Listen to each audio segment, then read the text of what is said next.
Under the pale moonlight, a massive goat-headed wyvern descends upon a castle bridge. High above the chaos, a lone hunter observes, knowing a predator never asks for praise. The cloaked figure stands ready on a high arch, his large bogan held aloft. Closing one eye, he aims, reciting a silent mantra to become one with the world. Elsewhere, a far more terrifying beast, the flying dragon king, lets out a deafening roar. A cocky, blonde-haired adventurer named Mard boasts that he will be the one to defeat it. The Dragon King's cold, intelligent eye gazes down, calmly sizing up its new prey. Mard's party flees in utter terror, their earlier bravado completely shattered by the monster. The beast strikes with overwhelming force, throwing Mard off balance and disarming him. His face twists in shock and horror as he realizes his fatal miscalculation. A thin, dark projectile suddenly streaks through the air with incredible speed. From his high perch, the hunter, Gunma, has just fired his powerful weapon. The bolt finds its mark with perfect precision, sinking deep into the Dragon King's eye. The colossal beast plummets from the sky, its sudden defeat shocking the onlookers below. Gunma Snipe stands coolly, having seized the perfect opportunity to strike his target. A flashback shows the S-rank party, Twilight Dragon, being told to seize this moment. In the aftermath, Mard is shown leaping in to strike the now helpless dragon. He brings his weapon down, delivering the final blow to the downed monster's head. The colossal Dragon King lies defeated on the ground amidst a cloud of dust. The party members praise Mard's skill, conveniently forgetting their panicked retreat moments before. The scene shifts to a tavern, where Gunma reflects on his once carefree companions. He recalls how, over the past year, he felt the party slowly become corrupted. This change was most evident in their leader, the arrogant and fame-hungry Mard. Mard approaches Gunma, his expression serious, stating he wants to discuss what happened. Outside, Mard bluntly informs the stunned Gunma that he has been fired. Gunma demands a reason, stating the only issue was that he outshone Mard. A memory surfaces of Mard saying a hunter's only job is to handle small fry. Mard had previously declared that he alone would be the one to kill the boss. Pointing an accusing finger, Mard declares this is his party, and outshining him is forbidden. Gunma asks if he's drunk, retorting that his lucky shot was only to save Mard.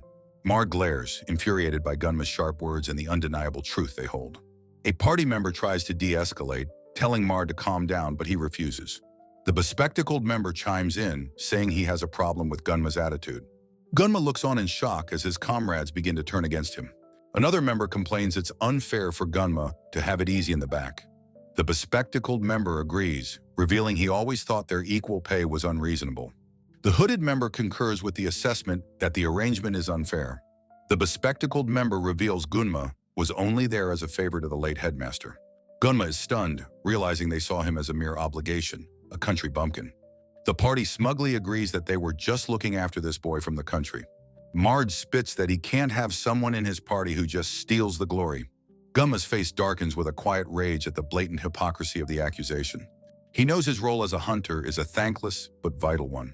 He reflects that he always contributed by eliminating threats from afar to protect them. Mard furiously shouts that he now doubts Gunma was ever truly helpful to them. Gunma quietly asks if Mard is being serious, his calm question cutting through the anger. He looks down, a feeling of weary disappointment washing over his face. Turning away, he reflects that he always knew Mard was a complete fool. He admits to himself that there was a foolish part of him he didn't dislike. With a final, chillingly polite tone, he wishes them a long life. Walking alone at night, Gunma recalls his people's creed. A hunter waits patiently. His expression is somber as he adjusts the strap on his shoulder. He muses that he is, once again, just waiting for his chance to act. The story moves to the Getaniga Kingdom, where Gunma is now located. He walks through a crowded street, sighing about his predicament and lack of work. He reflects that without the headmaster who scouted him, he has no connections here. His face is shadowed with worry, knowing he can't afford his sister's medicine. From above, the bustling city streets are shown, full of life and commerce. He overhears townsfolk gossiping about Twilight Dragon defeating the monster in one blow. A carriage door opens nearby, and a finely dressed young woman steps out. The gossiping man turns his head, noticing the newcomer approaching him. The woman, her face obscured, politely asks to hear more about the incredible story. After hearing the tale, she thanks the man and departs with her hooded companion. In her carriage, she laments another fruitless day in her long search for someone. Despite the setback, her eyes are full of determination to return to the Empire. She resolves to issue a formal search request once she is back in the Empire. The scene shifts to the capital city of Niga, another part of the kingdom. Gunma is seen through a window, looking utterly shocked and dismayed by something. A merchant apologetically refuses to buy his materials, explaining the difficult situation. He realizes that pressure from Mard has effectively blacklisted him from earning a living. With no other options, he concludes he must leave the country entirely. He walks through the streets knowing he has no connections in this kingdom. A caravan driver announces their departure, and Gunma prepares to leave. A hooded Gunma sits in a wagon, thinking it is better to leave than stay. The caravan trundles out of the city, heading into the vast open plains. Gunma's expression suddenly sharpens as his senses go on high alert.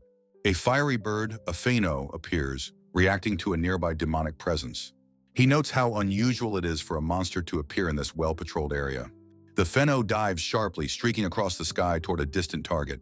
Closing his eyes, Gunma senses that the target is not his own carriage. He realizes a carriage up ahead is about to be attacked by the unseen monsters. Inside that carriage, a girl named Mabel wonders where the Phano has gone. Mabel's expression turns serious as she hears an unsettling sound on the wind. She comments that she hears a strange noise carried on the wind nearby. Her eyes widen in alarm as she peers out the carriage window. A massive horde of reptilian monsters erupts from the landscape, swarming them. Mabel and her companions stare in horror, shocked by the sheer number of creatures. The blonde woman tries to reassure a worried-looking Mabel to calm down. A knight declares they must keep the monsters from reaching the nearby town. He prepares to use his earth magic but doubts it will be enough to stop them. The knight screams in terror as the monsters overwhelm him and his mount. Gunma activates his hawk's eye, linking his mind to a magical lens for a perfect view. His enhanced vision reveals that the monsters carry a deadly, fast-acting poison. He asks his driver to stop, saying he wants to get off in this empty place. Gunma leaps from the carriage, finding a clear vantage point for his shot. He pulls his bowstring taut, immense energy gathering at the arrow's tip. With a determined yell, he releases the arrow, commanding it to fly true. The single arrow streaks through the air in a high, graceful arc. It flies over the vast landscape, heading directly for the swarming monster horde. The arrow strikes with a cataclysmic explosion, annihilating the entire swarm instantly. An immense explosive blast of light and energy rips through the air with incredible force. The arrow of the star unleashes its overwhelming power, scattering the monster horde below. An eerie silence falls over the scorched battlefield. The monster remains littering the ground. From inside a carriage, a young woman's eye widens in pure, speechless amazement. Mabel struggles to comprehend how so many monsters were defeated in just one instant. A flicker of recognition crosses her face as she senses a familiar, powerful presence. She begins running across the desolate landscape toward a lone figure in the distance. With a cry of recognition, she confirms her suspicion that it is indeed him. Her eyes lock onto the dark-haired young man, calling him Gunma-kun with certainty. Gunma turns, surprised to see Mabel, who is relieved he still remembers her. Mabel recalls her time at the academy, remembering him as a bright, noteworthy classmate. Her blonde companion asks if this is the rumored individual known as Gunma Snipe. The blonde woman pulls back her hood, preparing to introduce herself with regal grace. She formally introduces herself as Artemis II Matthias, a name of great importance. Gunma's eyes widen in shock as he recognizes the name of the imperial family. He stares at her regal attire, his mind reeling from the stunning revelation. Mabel cheerfully confirms Artemis is the 8th imperial princess, and she is her guard. With a proud smile, Mabel adds that she herself is a lady of noble standing. Princess Artemis explains their nation lacks exceptional archers and sought him based on Mabel's stories. Gunma is utterly stunned, unable to believe they came specifically to scout him. Artemis reveals they were searching for him after hearing about the Twilight Dragon's defeat. She formally asks him to consider her offer, her expression gentle but firm. The desperate Gunma is shocked that he's being offered a job. Artemis expresses her own happiness at the prospect of him joining them. He asks if she is truly certain, explaining he was banished from an S-rank party. Artemis reassures him that his past will not be a problem for her. A nearby guard marvels that the powerful arrow harmed neither man nor beast. Moved by her faith, Gunma decides to accept the princess's offer. Artemis smiles, pleased, declaring that their negotiation has been a success. She then asks Gunma to call her Artemis without any formal titles. Gunma is flustered, but Mabel explains that's just the princess's way. Stammering slightly, Gunma formally accepts, saying it's a pleasure to meet her. Artemis agrees with a warm, welcoming smile, her eyes closed happily. As he processes this, Mabel tells him she's counting on him to work hard. She takes his hand, asking why he's daydreaming and lost in thought. Gunma freezes, his face flushing a deep red, completely overwhelmed by her touch. With a cheerful laugh, Mabel leans in for an enthusiastic full-body hug. She quickly apologizes, but he stammers that it's fine, telling himself to calm down. Far away in a modern city, a voice calls out for the commander. A woman reports to her superior that she has reviewed the new recruit's resume. The commander recalls that this is the one who defeated the Flying Dragon King. He realizes with chilling certainty that this is the same young man who blinded him. A flashback shows a desolate, unexplored demonic region abandoned by civilization. This deadly wasteland is where beasts faster than lightning prey on one another. The commander lights a cigarette, his sunglasses hiding his expression. His subordinate notes that surviving such a place means his skills are immeasurable. The commander looks at the recruit's academy records, noting the scores are maxed out. The report shows an impossible score of 9,999 next to the shooting range category. A close-up shows Ganma's calm, focused expression as his journey continues. Their carriage approaches the magnificent imperial capital, Carter of the Matthias Empire. Mabel cheerfully points out the beautiful cityscape to Gunma, with Artemis beside her. The carriage passes through the formidable, banner-adorned gates of the capital. A guard scans their documents with a magical device before granting them entry. Gunma asks if the interrogation is over, recalling the brief but unpleasant check. Artemis proudly explains her kingdom's superior military and technological prowess. The carriage proceeds through a dense, vertical cityscape of towering architecture. Gunma peers out the window, captivated by the unfamiliar and striking buildings. He comments on the smooth ride, appreciating the well-paved, functional roads. His positive reaction brings warm, welcoming smiles to the faces of his companions. Mabel explains the land is narrow, forcing the city to grow upwards. Artemis formally informs Gunma he will meet the commander of her new personal unit. Gunma is stunned to learn he's joining the princess's own private squad. With a slight blush, Artemis confirms that this is indeed the case. Mabel adds that he is about to have an interview with the commander. The weight of this new reality seems to crash down on Gunma. A chaotic memory of his past betrayal makes him question if he's capable. Mabel leans in extremely close, her expression earnest as she tells him it's okay. The proximity of her chest to his face leaves him completely flustered. She tells him not to be nervous, reminding him of the hunter's focused mindset. She insists he should cheer up, reminding him that he saved them. Gunma thinks to himself what a kind and gentle person Mabel is. He recalls seeing her as a popular, unapproachable figure at the academy. A small, determined smile forms on his face as he resolves to do his best. Mabel beams, cheering him on and encouraging his newfound spirit. The carriage begins a steep descent into a massive, brilliantly lit underground complex. They arrive in a sprawling subterranean city, the headquarters of the Walnut Squad. Mabel announces their arrival to a figure standing on a high platform. A figure in a dark cloak turns, introducing himself as Merrick, the squad's commander. He says he has high expectations for Gunma, based on Mabel's stories.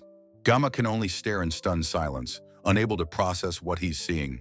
The commander is revealed to be a talking squirrel, leaving Gunma speechless. Merrick coolly explains that their eccentric squad is full of oddballs like him. Artemis watches the exchange with a faint, knowing smile, seemingly unfazed. The commander rummages through a stack of papers, preparing for the next step. A stern woman arrives to conduct Gunma's interview, handing him a squad manual.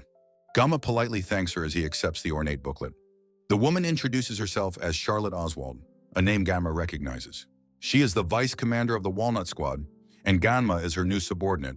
Marek explains that Charlotte will be his assistant, watching her from behind. The squirrel commander, Merrick, sees his chance and lunges to touch Charlotte's behind. He mutters an apology to Charlotte, saying her beautiful rear just caught his eye. With lightning-fast reflexes, Charlotte snatches him out of the air by his face. She coldly tells him to mind his business, squeezing his face until he yelps. Mabel asks Gunma if he's okay with this workplace, as he chides the commander. Artemis smiles serenely, commenting that his tension seems to have eased. The commander dangles upside down, held by the scruff of his neck. Gunma reflects that while the squad is certainly lively, he's adapting to their ways. Mabel declares that her commander's carefree attitude and harassment is too much. A sudden noise catches Gunma's attention, his sharp eyes glancing to the side. A handsome, red-haired young man named Oscar makes a grand entrance, announcing his return. A handsome young man named Oscar makes his grand entrance, his eyes wide with delight. He leans in behind Mabel, flirtatiously declaring that she must have returned just for him. Gunma observes this display with a quiet, thoughtful smile, touching his chin in contemplation. Oscar turns to Commander Merrick, demanding to know why another man is present in their squad. His expression darkens with annoyance upon hearing that Mabel vouched for the newcomer. He erupts in theatrical agony, protesting that this is supposed to be his personal harem squad. The bespectacled Charlotte coolly tells him to stop talking nonsense and begin the test immediately. Regaining his composure, Oscar apologizes for his outburst and explains he is also an interviewer. He gestures for Gunma to follow, leading him toward the venue for his interview and test. They arrive at a vast underground arena, an earthen labyrinth created by Mabel's magic. Mabel cheerfully tells Gunma to relax, assuring him that the rules of the test are simple. A location marker identifies the area as the Walnut Squad's underground training ground. The camera pans up the imposing, column-lined walls of the massive subterranean structure.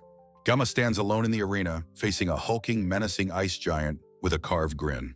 The test parameters are set. Destroy 10 of Charlotte's giants within 10 minutes. As the giants begin their assault, a crucial rule about taking damage is added. One of the massive constructs of ice and rock swings its fist with menacing force. The test officially begins and Gunma dodges between attacks with intense concentration. From a safe distance, Oscar watches with a smug smirk, holding his specialized pistol. He scoffs that a bow is obsolete and boasts of destroying a giant in just a minute. He confidently asserts that no one could possibly defeat the giant in a cooler fashion. His expression suddenly shifts to one of confusion as something unexpected happens on the field. A massive explosion rips through an ice giant as Gunma's arrow finds its mark. Oscar screams in pure disbelief, questioning how Gunma could have possibly defeated it. Charlotte explains that Gunma instantly perceived and pierced the giant's unprotected magical core. Commander Merrick reminds Charlotte of Gunma's origins, asking if she has forgotten his past. Having survived in the wild, Gunma possesses superhuman abilities, allowing him to fire multiple arrows instantly. An arrow transforms mid-flight into a writhing serpent of pure, destructive energy. The energy serpent slams into another giant, obliterating it as Gunma looks on, surprised. Gunma's eyes widen in shock, not expecting the battle to escalate so quickly. Oscar's initial shock quickly morphs into a competitive, challenging grin. He declares that the test has now become a one-on-one duel against Gunma. Mabel protests that they've seen enough, but Charlotte notes Oscar has his own intentions. From afar, a woman with glasses watches the ensuing confrontation with a focused, serious expression. She reassures her companion Mabel that her magical ice shield will protect Oscar. However, she warns that if the shield shatters, Oscar must retreat immediately. Down below, a hand decisively clicks a fresh magazine into an ornate pistol. The gunslinger, Gunma, declares that a 20-shot greeting is a fitting warm-up. He leaps into action, guns blazing, as his opponent Oscar looks on in shock.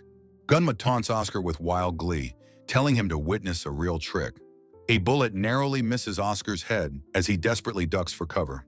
He brings his bow up just in time to deflect the aggressive attack. The butt of Gunma's pistol smashes violently against the wood of Oscar's bow. High above the fight, the protective magical shield of ice shatters into pieces. The two observers, Mabel and the bespectacled woman, gasp in surprise at the development. The woman notes the shield is broken and says the fight should stop, but Mabel tells her to keep watching. Their superior asks if they were fighting to the death, but Oscar clarifies they were coordinating. Gunma, ever the showman, smugly insists that they were both giving it their all. The observers note that Gunma, a child of the Empire, is impressively dodging every attack. A bear-like man acknowledges Gunma's amazing physical ability to evade all of Oscar's strikes. Gunma's seemingly random shooting is revealed to be a strategy to disrupt Oscar's footing. With every dodge, he skillfully turns his defense into a subtle form of offense. Oscar retreats, leaping between crumbling ruins to try and break the line of sight. Gunma effortlessly pursues him, leaping across the desolate urban landscape. Using his agility, Oscar moves between broken pillars, trying to find an opening. Gunma lands on a high outcrop, his pistols held ready for the next move. He playfully taunts his opponent, asking if he is playing a game of hide-and-seek. Oscar's foot lands on a high ledge without making a single sound. Gunma compliments his opponent's stealth, noting he can't hear his footsteps at all. Despite this, he confidently declares that from up here, he can see everything. With both pistols aimed, Gunma has his target completely pinned down in his sights. He calls out for the newbie to come out and face him.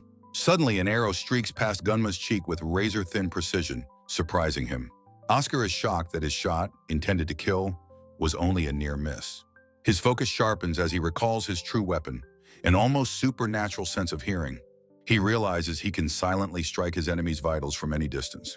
With intense focus, the young archer Gunma Snipe draws his bowstring completely taut. His eyes are wide with concentration, recalling the creed of what it means to be a hunter. A hunter, he remembers, is one who patiently endures to seize the initiative. His opponent, Oscar, cries out in surrender, begging him to stop the fight. Announcing that Gunma has passed, he lowers his bow, the intense duel finally over. From a high vantage point, Mabel confirms Gunma Snipe has passed the test. The observers are seen on their tower, overlooking the now quiet training grounds below. Gunma's consciousness returns slowly, his vision blurry as he begins to awaken. A thought of relief crosses his mind. He can now live here peacefully. A small, ring-like object hangs in the air, a detail of his new surroundings. Still disoriented from the ordeal, he looks around, wondering where he is. A gentle, alluring voice from nearby asks if he is finally awake. The buxom rifle introduces herself as the squad's combat medic, welcoming him warmly. She playfully teases a flustered Gunma, saying it is natural he is interested. Later, walking down a hall, Rafil mentions she heard he defeated Oscar. Gunma is shocked when she reveals that Oscar is actually an S-rank member. She explains the S to C ranking system and calls Gunma her brother. Oscar appears, approaching them with a sly, confident smile on his face. Rafil clarifies that while she isn't his real sister, he is her brother in arms. Oscar drapes an arm over Gunma, declaring him a worthy brother for his strength. Visibly uncomfortable, Gunma thinks to himself how unbearably close his new comrade is. Mabel calls out to Gunma, interrupting the moment as Oscar swoons over her. Her expression turns to one of stern annoyance at Oscar's dramatic display of affection. She informs the defeated Oscar that he will be sleeping in the men's quarters. Oscar cheerfully announces a welcome party for his new brother, which he will pay for. Captain Merrick and Charlotte observe, remarking on what a handful the newcomer is. Gunma smiles, feeling he has gained a powerful and reliable new ally. Merrick quietly acknowledges what a valuable asset they have just acquired. Mabel excitedly asks if Captain Charlotte is coming to the celebration with them. The squad members agree to go to the party and get changed for the occasion. He feels a sense of belonging, realizing these people have truly accepted him as a comrade. Oscar jokes that as his new brother, Gunma will naturally help with the cleaning. The imposing castle stands tall, signifying the start of his new life here. A hooded figure with long, light hair and a fluffy collar gazes upward somberly. In a grand throne room, a king asks Princess Artemis about the new recruit. She reports that Gunma Snipe's abilities are genuine, having defeated an ice giant and Oscar. With a pleased smile, the king remarks that they can expect great things from him. He then instructs Artemis to prepare the Walnut Squad for battle, citing fairy reports. The king expresses his high expectations for the newcomer's performance, which Artemis acknowledges. A close-up reveals the king's proud face as Artemis quietly addresses him as her father. The scene shifts to the Gegeta kingdom, where a man questions a subjugation request. A guildmaster confirms to Mard that a monster has appeared near the capital's forest. Mard questions the guildmaster's tone, his name and rank displayed as Yellow Dragon Leader. The guildmaster's face is a mask of grim determination and frustration. Mard arrogantly interrupts, declaring that as S-rank adventurers, they won't heed requests from just anyone. A guild official calmly tells the master they don't have time for Mard's ego. The master realizes that with a royal party tomorrow, important figures will be gathering. The official warns that if the S-rank monster isn't dealt with, the damage could spread. A hooded woman asks for the name of the capital's strongest adventurer party. The guildmaster looks down, his expression one of weary resignation. The woman suggests their Yellow Dragon party can handle it and formally asks Mard for aid. A slight confident smirk plays on Mard's lips as he accepts. He declares with a sigh that it seems he's the only one who can be relied upon. In a private meeting, Mard boasts that he'll get a reward 100 times greater. An elder warns that failure in negotiations with the kingdom will not be forgiven. A hooded woman nervously asks Mard if he is truly certain of success. The elder's face contorts in shock at the sheer audacity of Mard's claim.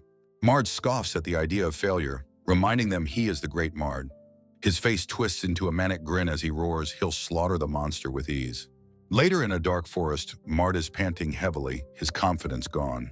He curses his luck, admitting he's never had to exert this much strength before. A new female party member gushes over how cool Lord Mard is. Her praise restores his ego, and he boasts about how much he stands out.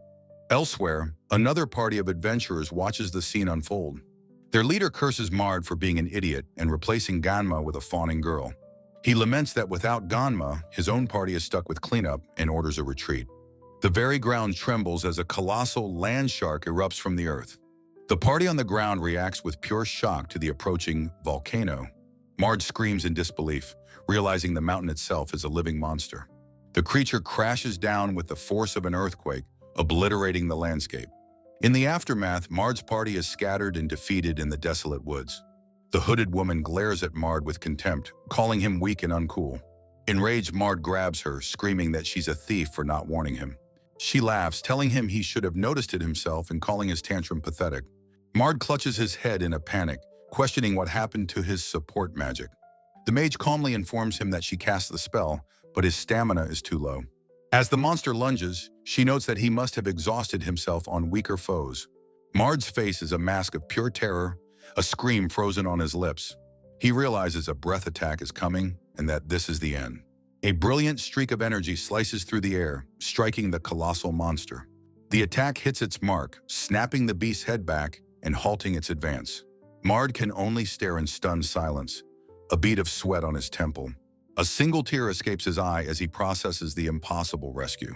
He looks into the distance, refusing to believe who could have saved him. The scene reveals Gunma, a member of the Walnut Squad, with his bow ready. His comrades Oscar and Captain Merrick notice his sudden pause and ask what's wrong. Captain Merrick, a small sunglasses-wearing creature, looks on with a stoic expression. Gunma explains he felt a vibration and fired a shot to prevent collateral damage.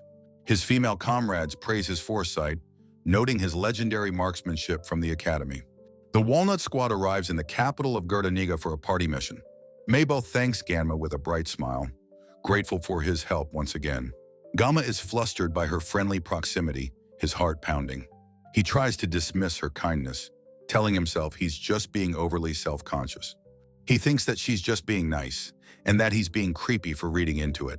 Mabel compliments his uniform, saying it suits him well and that they match. Gunma reflects that he feels more at home in the attire of the Forest Corps. They arrive at a magnificent, Gothic-style guest palace in the royal capital.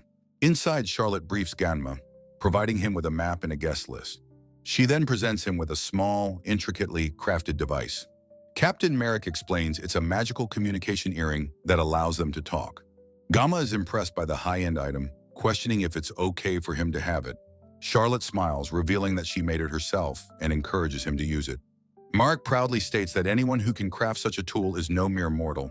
Charlotte playfully holds a plush version of Merrick, calling him a perverted magic tool artisan. Oscar complains about the security arrangements, preferring a male-female pairing. Charlotte curtly dismisses his complaint as childish and inappropriate. She explains that Gunma's hawk's eye is perfect for external surveillance. If any suspicious individuals are inside, they must be dealt with unarmed. Gunma asks about the external security, and Oscar reassures him it's handled. Charlotte explains that she and Mabel will guard the gardens with a golem. Liffle will serve as Princess Artemis's direct escort for the evening. The scene transitions to the party under a crescent moon. Liffle, in a stunning black gown, stands beside the radiant Princess Artemis. The grand ballroom is filled with elegantly dressed guests under a massive chandelier. Gunma stands watch, his gaze sweeping across the crowd, Captain Merrick on his shoulder. Merrick asks for a report, and Gunma confirms no suspicious individuals are in sight. The captain asks Gunma about the situation inside the venue. A gentle voice calls his name, and a beautiful woman in a regal gown approaches. Gunma is stunned into silence, his eyes wide with surprise. The woman introduces herself as Hestia, the first princess of Gurdaniga. Merrick wonders what kind of relationship Gunma has with the first princess. Hestia explains that she has been concerned for his well-being. She reveals she heard a report from the Yellow Dragon that he had gone missing. Gunma is shocked to learn he was not only missing, but officially banished. Hestia admits she suspected the report of his volcano subjugation was a lie. She reveals her own guards were gossiping about how he did it without a party. Gunma, trying to be gracious, says he was the one who subjugated the monster. He smiles, saying the most important thing is that her country was unharmed. Princess Hestia looks at him with a grateful, sparkling expression. She insists that her country must formally thank him, but he politely declines. She accepts his decision, but asks that he at least receive her personal gratitude. With a final "until we meet again," she turns to leave. Gunma remains on guard, his hand near his communication earring. Captain Merrick, perched on his shoulder, keeps a cool, watchful eye on the proceedings.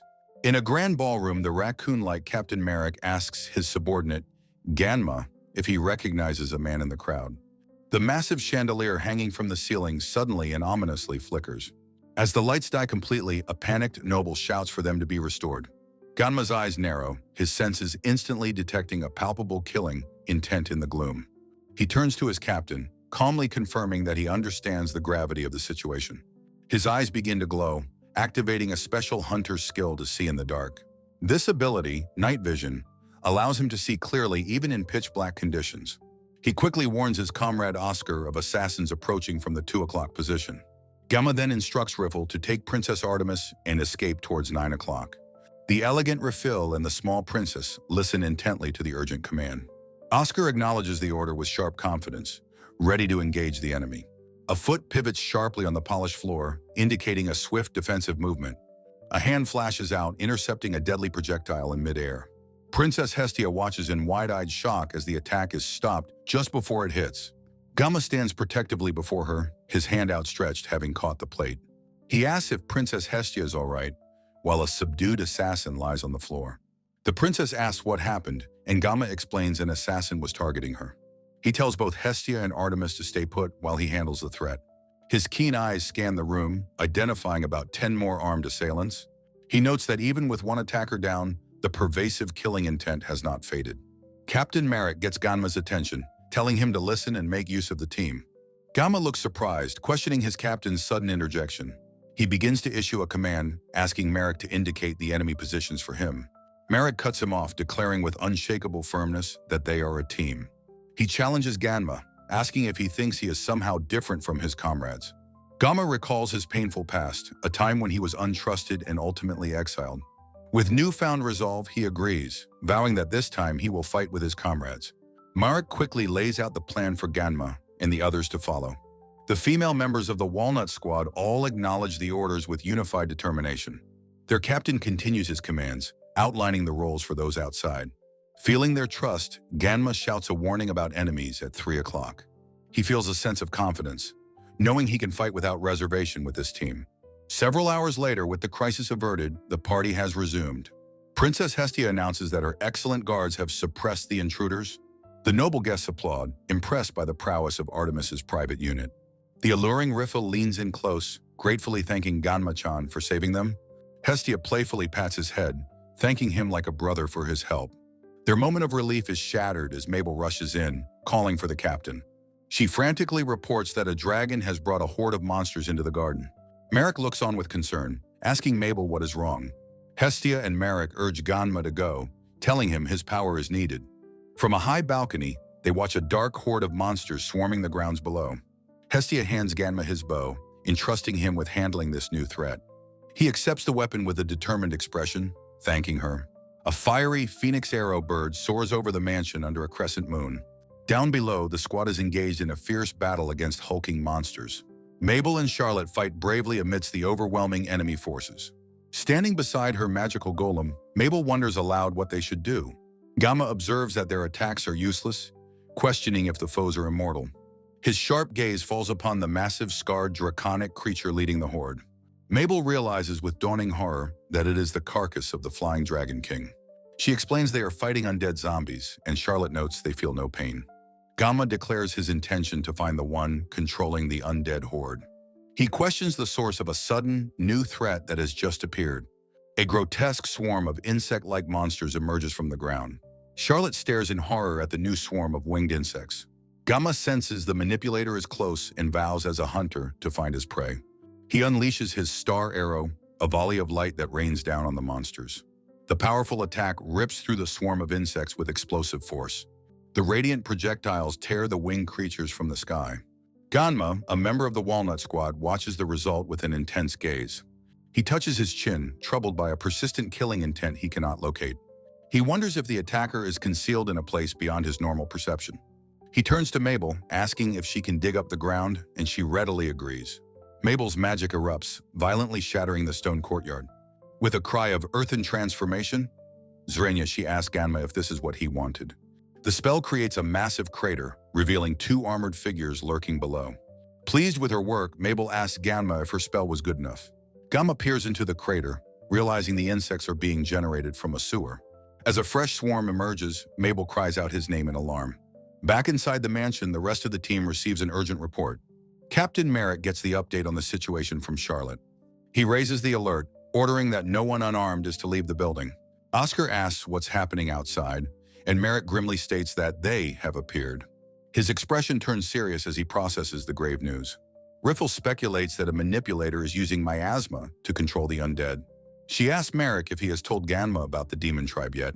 Oscar expresses his shock that demons would appear outside of Meducas. Merrick reflects that the demon tribe was supposed to have been annihilated long ago. Princess Hestia recalls the legend of the hero god who vanquished the demons. She wonders why, after 2,000 years, they would reappear now. Merrick adds that the hero from that legend was from the Gaetaniga clan. A determined Merrick, perched on Riffle's head, announces he is going to help Gunma. Riffle tells Oscar to handle things inside while she retrieves a special prototype. She explains that the prototype is in a carriage outside, and she is going to get it. Outside, a dark, caped figure with a massive scythe wreaks havoc on the grounds. The monstrous being carves a path of absolute destruction through the estate. From a balcony, Princess Artemis stares in horror at the unnaturally moving creature. Her face is a mask of disbelief as she tries to comprehend what she is seeing. An attendant beside her remarks that she has never heard of such a demon. Hestia's lady-in-waiting is equally shocked by the strange, unknown creature. Artemis explains to her confused companion that this is a new type of demon race. She recounts that this new type first appeared in the Empire about a decade ago. She describes the creature as a giant fortress with a body like polished steel. The demon is seen holding a glowing jewel formed from collected particles of light. Artemis chillingly adds that when it first appeared, it spoke in their own language. The colossal biomechanical Majinzoku stands revealed, towering over the estate. It looks down at the terrified onlookers, calling them pathetic lower life forms. The creature issues a demand. The lord of the country must be offered up alive. It threatens that otherwise its swarm of monstrous buzz will devour them all. With a focused gaze, Gunma prepares for the coming battle. A buzzing swarm of insectoid monsters descends upon the courtyard. Mabel's magical stone golems are viciously attacked by the swarm. She grunts in exertion, struggling to hold back the overwhelming tide.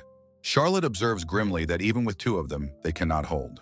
From a high cliff, Gunma leaps into action, drawing his bow. His eyes narrow with intense focus as he aims the powerful dragon's arrow.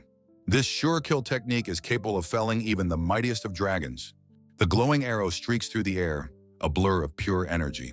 It homes in on its target, the colossal biomechanical demon.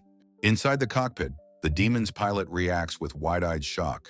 The arrow slams into the Majinzoku's chest with a brilliant explosion. The demon scoffs at the attack from a lower life form. It arrogantly questions if such a weak strike could even reach it. Gunma lands gracefully on the ground, warning his comrades to fall back. He keenly observes that the monstrous creature makes no sound of breathing. A bead of sweat forms as he realizes this foe is different.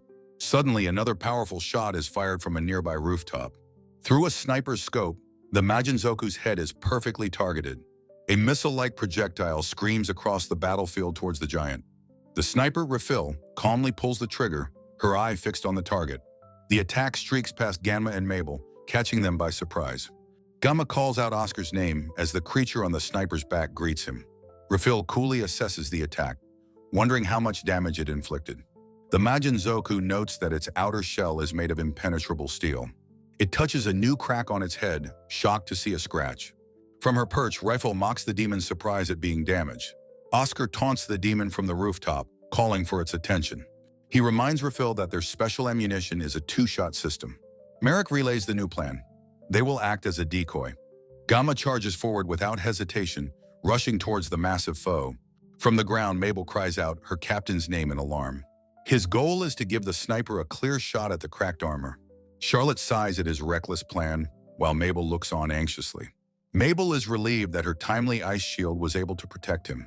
Oscar smirks, preferring this direct approach to hiding and waiting. The enraged Majinzoku unleashes its buzzing swarm, recognizing Charlotte. It scoffs, questioning if such a pathetic attack could possibly work. Charlotte realizes the new swarm is the same as the sewer insects. She calls to Mabel, who prepares to seal the ground to stop them. Their coordinated effort creates the perfect opening for Gunma's attack. He grips his blade, his focus absolute as he prepares to strike. The Majinzoku notices his preparation with a flicker of surprise. He channels the power of his dragon and star arrows into one. The immense energy is focused into a single, brilliant arrow of light. He vows to hunt down anyone who dares threaten his comrades' lives. Leaping high into the air, Ganma unleashes his devastating final attack. The arrow of light streaks towards the colossal demon, ready to strike. The arrow impacts with a cataclysmic explosion of pure, white light. From their vantage point, Ganma, Oscar, and Merrick watch with satisfaction. Mabel and Charlotte observe the result with grim, focused expressions. The colossal demon is thrown backward by the sheer force of the blow. It lands on one knee, utterly humiliated and questioning its defeat. Gunma lands, attributing the demon's fall to the work of the bow user. The Majinzoku lets out a silent cry of shock and disbelief. Gunma's blade locks with the demon's arm, overwhelming its pilot's will. The pilot is stunned, unable to believe he is being pressured. A close-up shows the immense force Ganma exerts on the demon's armor.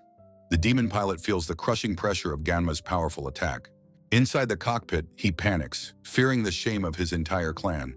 His single eye is wide with the utter dread of impending failure. He knows that this precious, irreplaceable machine must not be destroyed.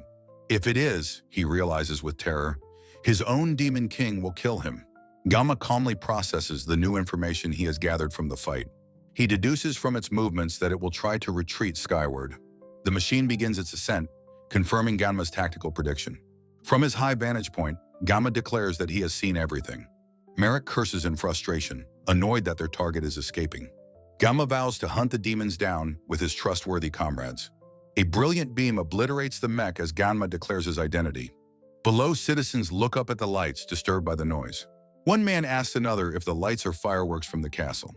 On a balcony, Mard, leader of the Yellow Dragon, scoffs in annoyance. He is irritated by the loud commotion disturbing his evening. Elsewhere, Koskinen is in ecstasy, being groped by a cat-eared woman. He gasps in pleasure, declaring how incredible the woman is. She pants, equally enthralled, whispering that he is truly S-rank. A hooded woman dismisses this as Koskinen's way of showing affection. With a smirk, she tells them to just do as they please. Mard stands alone on his balcony, looking out over the city. He receives a report that his comrade Deku has been killed. He looks down to see royal soldiers assembling in the street below. The soldiers identify him as Mard Kamasis, leader of the Yellow Dragon.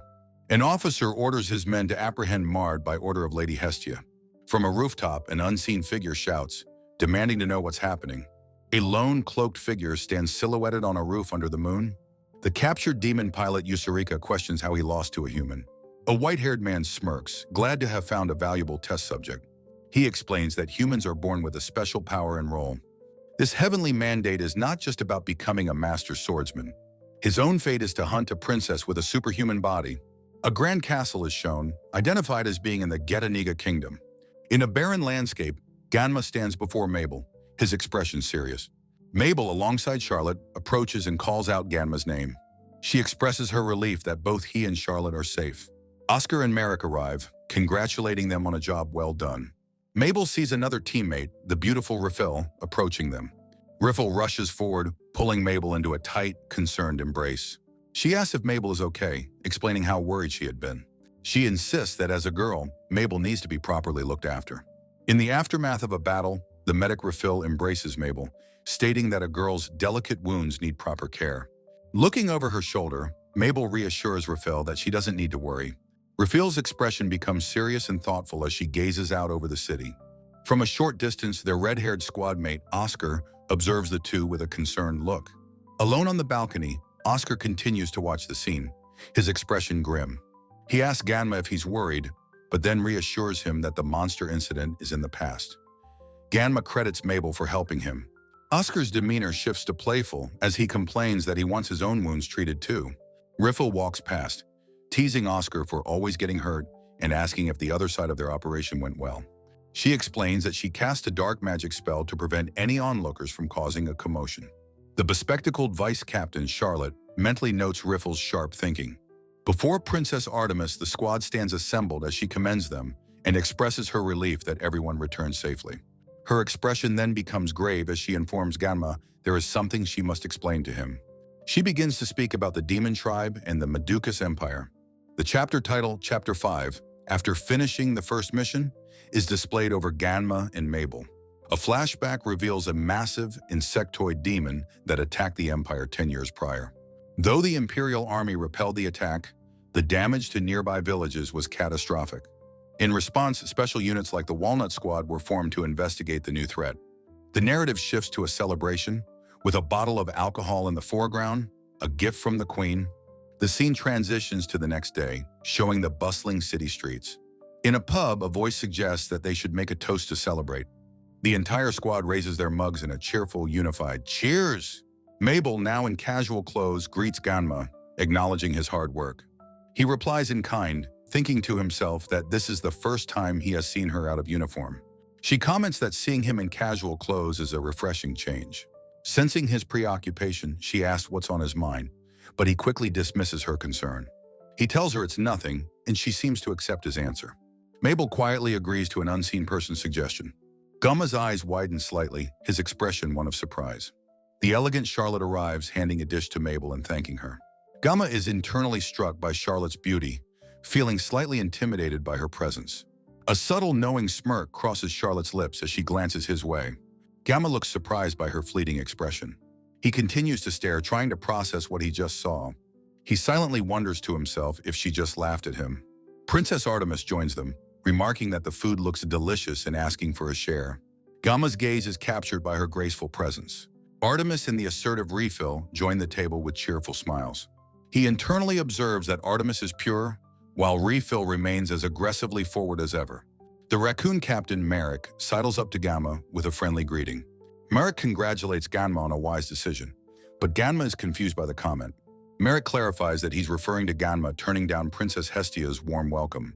A flashback shows Gunma being summoned to the Gerdania kingdom to be thanked for his deeds. He recalls being offered a noble title if he would return to her kingdom. Princess Hestia, blushing and emotional, had made the incredible offer. Kneeling before her, Gunma begins to respond to the life-altering proposal. He politely acknowledges that it is a glorious offer. He respectfully explains that he has already found a new place where he belongs. He states that he has trustworthy comrades there and has decided to live with them. He declares his identity as Gunma Snipe of the Madukas Empire's Walnut Squad. The flashback ends, returning to the present day under a bright, sunny sky. Merrick is weeping with theatrical emotion, touched by Gunma's loyalty. He laments how Gunma threw away a noble title for their squad, while Gunma tells him not to exaggerate. Oscar claps Gunma on the shoulder, declaring their bond as brothers has deepened. Oscar announces that today's celebration is on the captain, though Gunma looks uncomfortable. Merrick coolly tells Charlotte to just put the bill on their expenses. Charlotte gives him a flat look, muttering that he's being cheap. Princess Artemis cheerfully interjects, insisting that today's meal is on her. Gunma asks if she came all this way just for this occasion. She explains with a bright smile that she loves wandering the town incognito. The women are seen shopping, with Artemis explaining her love for tailored clothes.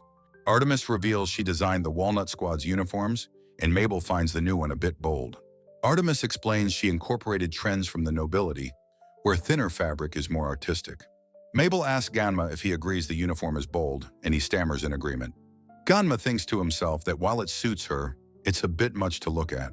Refill teases that the uniform might be a bit stimulating for Gunma. Gunma sips his drink, thinking that the tastes of the nobility are certainly different. Refill adds that her own outfits are her choice, but she'll take requests from him. Back at the table, Mabel praises Gunma, saying he was incredibly cool. She gushes that he defeated their enemy with a single amazing shot. Gunma modestly deflects, insisting it was only thanks to everyone's help. Charlotte sides with Mabel, stating she doesn't know what would have happened without him. Gunma is surprised and touched by her sincere words of gratitude. Refill and Artemis lean in, both offering to feed Gunma. Gunma blushes, completely overwhelmed by the attention and the food being offered. Mabel protests, telling them not to tease him so much. Artemis asks if Mabel is perhaps feeling jealous, causing her to blush. Refill declares she's been wanting to spoil Gunma and talk with him. Refill then hugs Gunma from behind, much to Mabel's flustered dismay. Oscar watches the female battle unfold, jokingly asking if there are handsome men for him. The group looks on, a mix of amusement and embarrassment on their faces. The friends all share a laugh, the tension breaking. Refill playfully pulls Gunma into a headlock, welcoming him to the group. Oscar chuckles at Gunma's embarrassment, while Marique tells him to face reality. The scene shifts to the city at night, with steam rising from buildings. Oscar announces that the party is over and tells everyone to get home safely. Refill says that she and Oscar will escort Artemis home. Charlotte declares she will see Merrick home, placing him in a small cage. This leaves Ganma and Mabel to walk home together through the quiet streets. They walk through the industrial-looking cityscape under the night sky. Gunma reflects on his new life, surrounded by his female comrades. His thoughts turn inward, focusing on Mabel, Charlotte, and Refill. He feels a pang of guilt, believing he failed to uphold his hunter's creed. He berates himself for succumbing to desire, instead of waiting silently for his chance. Mabel notices him muttering, and he quickly denies it, but then suggests lending her a hand. Charlotte reappears, placing a small bird-shaped charm in Ganma's hands as a form of protection. Gunma recognizes the charm's shape as a pheno, looking surprised. She explains their squad undertakes many dangerous missions and the captain wanted him to have it. Gunma looks at her with a gentle, grateful smile, thanking her sincerely. He quietly promises to treasure the gift. The story concludes with a final shot of the Gardenia kingdom, a reminder of what he left behind. In the dead of night, a single dark window is seen on a prison fortress. Inside a bleak cell, a battered young man with white hair sits defeated. Identified as Mard of the Twilight Dragon, he winces, muttering in pain. His bruised face contorts as he bitterly recalls the queen's once gentle face. A memory shows Princess Hestia vowing to never forgive him for driving Gunma away. Back in the present, Mard curses his fate, frustrated that nothing is going his way. His attention is suddenly caught by a faint sound from within the cell. On the stone floor, the heavy padlock from his manacles lies mysteriously open.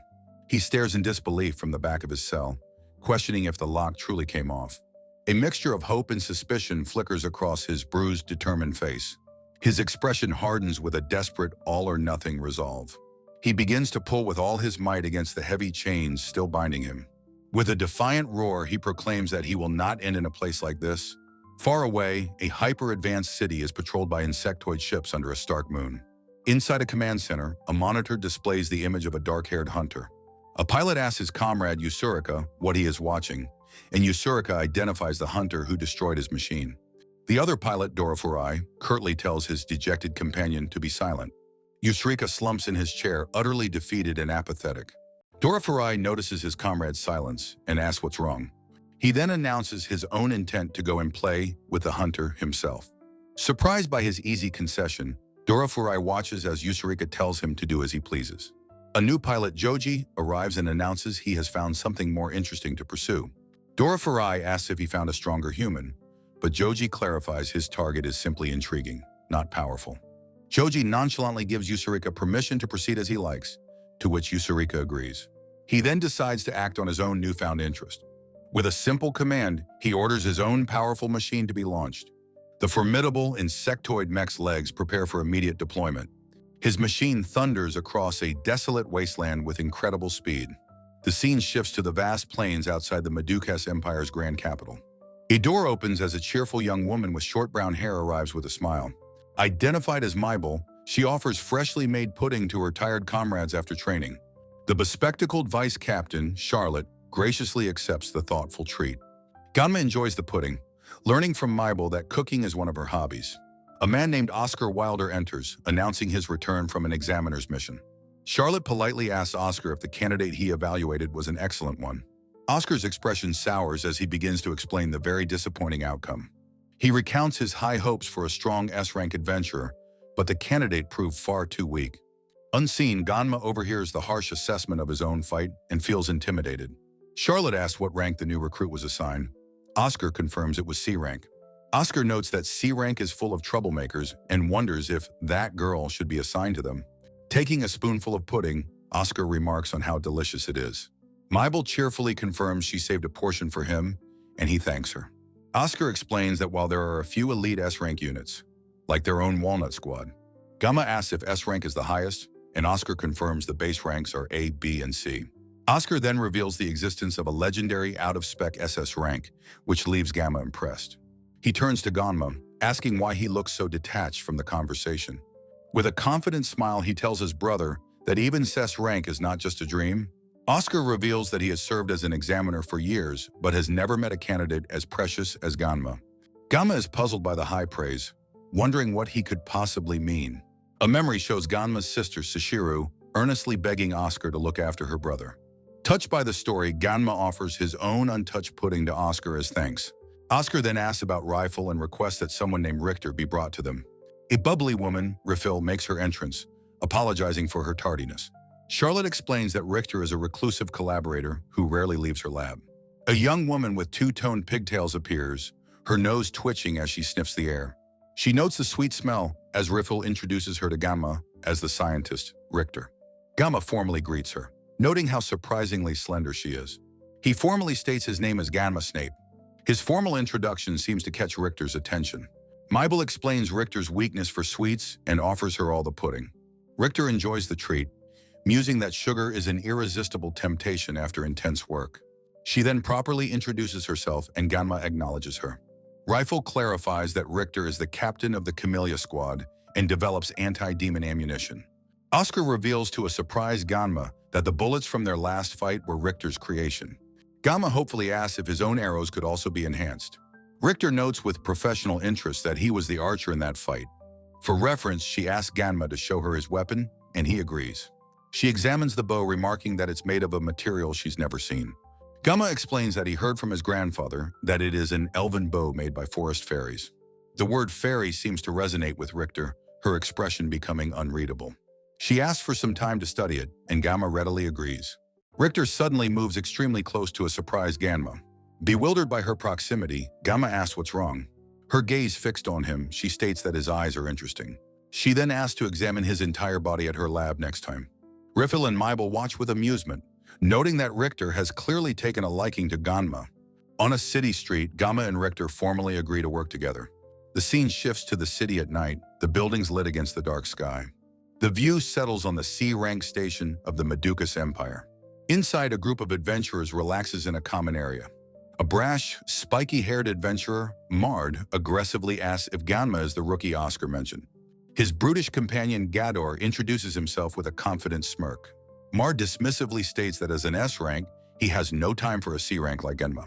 Another adventurer, Oscar, notes that Gador has a criminal's brand from Gerdaniga. Gador quietly tells Oscar to shut up. Oscar wonders aloud what a C-rank like him would see in a narcissist like Mard. Gador angrily tells him to hold his tongue, defending Oscar as a man of true ability. Gador cynically states that while the country is a meritocracy, it's a rotten one. Mard warns Gunma that connections and money mean nothing here. Elsewhere, an adventurer with a headband, Koji, tells his companion he wants to meet the S-rank Oscar. His friend says it won't be easy, but Koji vows to work hard to earn the right. A third rugged-looking companion grins and encourages him to do so. A more level-headed man pats Koji on the shoulder, telling him to stop talking big and focus on improving. Koji's boastful gesture is stopped mid-air by his friend's hand. Mard scoffs at the talk of the Walnut Squad, vowing to crush them himself. He thinks to himself that he, the great Mard, is the one who deserves praise, and he won't forgive those who stand in his way. A public address system announces a mobilization order for C-rank squads A through G. A commander briefs the assembled troops, including Mard, on their mission to the Sasanoa forest. Mard looks on with disdain, cursing that their target is just small fry. A view of a grand castle suggests the operation is of high importance. In a high-tech command center, the 8th Imperial Princess, Artemis, closes her eyes in concentration. She announces a support request has been sent to all teams, from S rank to C rank. The bespectacled Charlotte addresses Gunma by name with a look of calm confidence. She tells him it's time to test the new technique he has just perfected. Gunma seems confused, but Mabel clarifies he was in special training with Charlotte that morning. A large black military vehicle arrives, signaling the start of their deployment. The chapter, Battle with the Demon Tribe, begins as Charlotte and Mabel arrive on site. Charlotte turns to Gunma, who is sitting apart, and asks for his status. With a hand to his temple, Gunma focuses his senses, preparing to scout the area. He activates his hawk's eye ability, his vision soaring over the vast Sasanoa forest. His sight reveals a massive, terrifying swarm of grotesque monsters marching toward the Empire. Charlotte identifies the horde as winged insects, while Mabel confidently declares it's her turn. A plan is quickly formed to lure the monsters into one location for destruction. Gunma stands ready, his expression focused and determined for the fight ahead. He notes the horde is larger than before, but is certain his star arrow can scatter them. Mabel leaps into action, unleashing her earthen-clawed transformation magic with a powerful cry. Her spell causes a cataclysmic explosion of earth, obliterating the monster's front line. Elsewhere, a spiky-haired soldier named Mard is engaged in a brutal fight against wolf-like beasts. His commander, Lord Mard, observes the distant explosion, noting the S-rank squad has begun its battle. The soldier Mard stares at the destruction in the distance, his face a mask of shock. Watching the pillar of smoke, he wonders what in the world is happening over there. A report crackles over a megaphone, announcing that Point B has been successfully suppressed. The announcer credits the S-rank Walnut Squad sniper, Gunma Snipe, for the victory. Mard is stunned into silence, unable to process what he just heard. His initial shock quickly curdles into a look of disbelief and simmering rage. He reels, questioning how dust that guy could be in this country, and an S-rank at that. His eyes widen with a furious, hateful glare, consumed by the revelation. Lost in thought during his own battle, his superior yells at him to pay attention. Mard angrily retorts that he is more than enough to handle these dogs by himself. A pack of vicious, shadowy beasts lunges forward, overwhelming his position. He is caught completely off guard as a monster closes in for the kill. The beast's jaws are inches away, about to strike a fatal blow on the reckless soldier. His commander intervenes with a massive shield, roaring that a rookie shouldn't be so arrogant. A blonde soldier berates his comrade for acting alone and creating more work. The headband-wearing soldier smiles, explaining he came to do what he couldn't before. Suddenly, a massive wolf-like beast lunges forward with a ferocious, open-mouthed roar. Whirling around, the blonde soldier shouts in frustration that his comrade is a hindrance.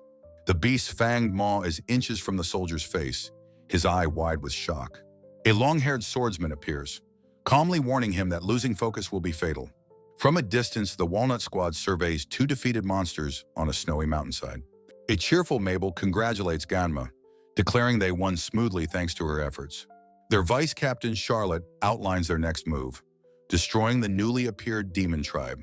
A colossal explosion suddenly erupts on a distant hilltop, sending fire into the sky. Staring at the blast, Gunma wonders with shock what could have caused it. His eyes narrow in horror as he realizes that's where his comrades were located. As Mabel cries his name, Gunma leaps into action, rushing toward the explosion. The forest is a scene of devastation, with smoke rising from the shattered trees. The squirrel-like Captain Merrick desperately tries to rouse the grievously injured Oscar.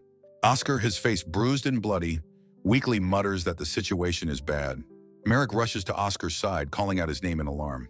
Oscar apologizes to his brother, explaining that he lost his gun in the attack. Gunma asks if he's all right. Oscar insists he's fine despite his obvious pain. Looking up, Gunma holds his weapon, his expression grim as he surveys the area. He realizes the enemy has been watching them, knowing their every move completely. A metallic voice from above confirms his suspicion as a robotic demon appears. The creature's single eye glows with immense crackling power, preparing to fire. It unleashes a massive energy beam, Gunma grabbing his comrades to escape. The beam carves a path of destruction, a dragonfly silhouette against the sky. Amidst the chaos, Gunma, a warrior of the demon tribe, lands gracefully. He stands in the smoldering wreckage, stating he has analyzed their previous encounter. The demon pilot taunts him, challenging him to crack its outer shell with his arrow. The colossal mecha dares Gunma to tear it apart, while its pilot vows to attack first. The demonic pilot roars with furious intent, ready to unleash his machine's power. With incredible speed, the dragonfly slams its leg down, shattering the earth below. Its weaponized tail fires a barrage of projectiles, forcing Gunma into the air. The long, segmented tail whips through the air with deadly mechanical precision. Amidst a storm of sharp projectiles, Gunma leaps through the air with his sword drawn. The battlefield is a chaotic whirlwind of destruction as he dodges the relentless assault. A close-up reveals his expression of intense focus, his mind working amidst the chaos. He realizes this new demon is faster than the last, urging himself to find its core. An unsettling thought occurs to him. He can't sense any life force from this enemy. A memory surfaces of his foster father Genkoji, demanding his full attention. The wise, stern face of his mentor fills his mind, a powerful presence from his past. Genkoji explains that what is visible is not the whole truth for a true hunter. He taught that one must perceive an enemy's mind and feelings to see the unseen. The final lesson echoes, don't be bound by ideas, shoot with the heart's eye. Back in the present, Gunma turns to Charlotte, announcing it's time for their technique. Their eyes are shown in perfect alignment, a shared gaze of absolute focus. From his cockpit, the demon pilot is surprised as magical energy gathers around them. The pilot taunts them, contemptuously daring them to come and get him. Standing together, Gunma instructs Charlotte to sync her breathing with his and concentrate. Their faces are shown back to back, the word synthesis signifying their combined power. A magical crest glows on Ganma's hand as he declares their preparations are complete. They unleash a swirling vortex of energy, a powerful arrow forged from their bond. With a unified cry, they launch the arrow of absolute zero frost coffin. The projectile streaks across the battlefield, striking the demon's head with incredible force. The pilot's eye widens in sheer terror in the split second before the impact. The once rampaging demon is instantly encased in a massive, jagged tomb of crystalline ice. A close-up reveals the frozen, shattered remains of the formidable mechanical beast. Gunma begins to explain his theory about the true nature of the demon tribe. He tells his comrades that just like before, he felt no presence from their foe. His expression is serious and thoughtful as he pieces together the enemy's secrets. The scene shows the desolate, quiet aftermath of the battle in the ravaged forest. Far away, a convoy of wagons travels along a road toward distant mountains. The setting shifts to the grand, imposing architecture of the imperial capital, Carter. Inside an elegant room, Gunma looks in on his team and addresses Rifle Sensei. Rifle, the squad's heavy medic, turns with a reassuring smile about their comrade's condition. Gunma looks on, still processing the battle as he repeats her name quietly. Rifle stands confidently, her lab coat open over her lingerie, a professional after the battle. A confident woman reports that the patient's burns are treated, but the young man still seems concerned. Perched on a comrade's shoulder, the small captain asserts that Gunma is not weak. The captain then turns to Gunma, ready to discuss the matter of their recent battle. Gunma's eyes narrow with focus as he prepares to debrief his team. Mabel and Charlotte explain their discovery that the demon's body was merely a mindless doll. Gunma questions if it's the same as a golem, but is told that it is not. He concludes that a manipulator must be nearby, but his search of the area revealed nothing. The scene reveals a dark, futuristic city, implying the pilot is controlling the machine remotely. Inside a high-tech cockpit, a lone figure sits at the controls. The demonic pilot confirms that he is the one manipulating the machine from afar. Grasping his weapon, Gunma realizes that simply destroying the machine isn't enough to win. Charlotte listens intently, understanding the grim logic of his conclusion. The group stands together as Gunma begins to explain a further complication. He recounts using his powerful hawk's eye ability, yet being unable to locate their nest. Charlotte ponders the disturbing fact that even Gunma's legendary vision was unable to see it. The small captain strokes his chin, lost in deep, strategic thought. A glint of insight appears in his eye as a new, startling theory forms. He suggests the enemy's base might be in another dimension, shocking his comrades. He elaborates that if Gunma can't see it, it must exist in a separate space. Charlotte expresses her disbelief, finding the idea of another dimension hard to accept. Gunma agrees, reasoning that their enemy's civilization must be incredibly advanced. With the enemy's objective and location unknown, the captain summarizes their difficult situation. Charlotte holds the small captain, who struggles playfully in her grasp. Lighting a cigar, the captain remarks that their challenges are piling up like a mountain. Charlotte agrees their first priority must be strengthening their techniques, as their combination attack is still unstable. The captain turns to a surprised Mabel, a new plan suddenly forming in his mind. He dramatically announces their new mission, an intensive training camp for the Walnut Squad. Gunma is stunned by the sudden declaration of an overnight training exercise. The captain explains that to perfect their skills, focused training is their only option. Mabel expresses her determination, ready to commit to the intensive training camp. The alluring Rifle playfully suggests they should bathe together to deepen their bonds. The captain is suddenly snatched up by a hand holding a large watermelon. Charlotte holds the struggling captain, sweetly calling his plan interesting, but telling him to focus. Oscar arrives, enthusiastically approving of the training camp and their fusion exercises. Oscar asks a dark-haired young man if he is all right after a recent injury. From the side, a girl with glasses watches them with a quiet, intense stare. Oscar explains that their wavelengths must align for the powerful new technique to succeed. His companion agrees, noting that a deeper bond will stabilize their combined power. The plan requires combining the girl's ice magic with another's earth magic. The earth magic will also be fused with Rifle's unique abilities. Rifle's contribution will be her potent and alluring dark suggestion magic. In a dark forest, a group of soldiers stands, one seething with resentment. His thoughts reveal he is an SS rank master, feeling overshadowed by another. He curses his situation, frustrated at always being made a fool of. A figure in traditional robes steps forward to confront the resentful soldier. This mentor states that he doesn't pretend to understand the young man's feelings. He looks down, admitting he has had similar experiences in his own past. The failure, he explains, is the result of ignoring his comrade's advice. The young man looks down at his own bandaged arm, a symbol of his recklessness. He looks up, a flicker of understanding in his eyes as he listens. The mentor confesses he was furious at having to constantly rescue the youth. He declares that the young man has finally reached his own personal limit. He leans in, asking if the youth isn't the one who understands this best. The young man closes his eyes, forced to accept the painful truth of his weakness. The mentor turns away, hoping the youth can learn to accept his own flaws. The young soldier looks up, asking the mentor about his own past. The man explains that he speaks from experience, having been told the same thing. He reveals that the person who once gave him this advice is no longer with him. The youth asks if he has such a person now, but the mentor says no. With a quiet "I see," the mentor walks away, leaving him to his thoughts. The young man watches him go, his expression a mix of complex emotions. The memory shifts to the present, his hand resting on the shaft of his axe. A past image shows a younger Gunma rushing to his side, asking if he's okay.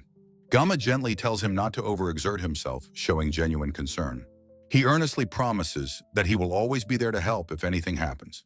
This memory is contrasted with the image of his own cracked and broken weapon. Alone, he laments that it's too late, having only just now realized his mistakes. Mard's inner thoughts spiral, lamenting how he was spoiled by Gunma's kindness. He couldn't stand his own pathetic weakness, finding Gunma's strength deeply enviable.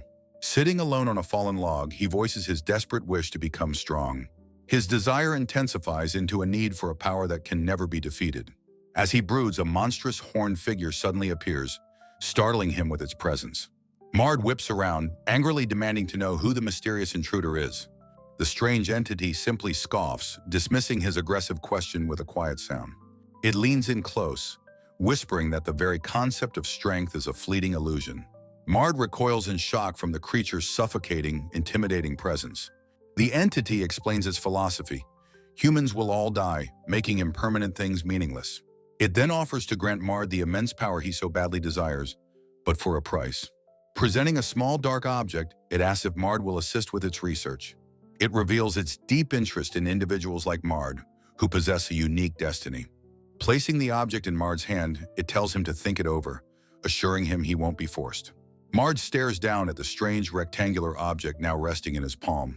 He shouts after the mysterious figure, but it has already vanished without a trace. Left alone in the clearing, Mard stands over the log, lost in thought. From a distance, his comrades' voices call out his name, but he doesn't hear them. He remains fixated on the object, wondering what on earth just happened. Thinking of his comrades, he resolves that with strength, he'll no longer feel so miserable. His face hardens with determination, vowing that he is not a burden to them. The scene shifts to an S-rank military training and recuperation facility on a serene coast. A modern building stands tall under the bright sun, surrounded by palm trees. The members of the Walnut Squad are shown arriving, having come for training.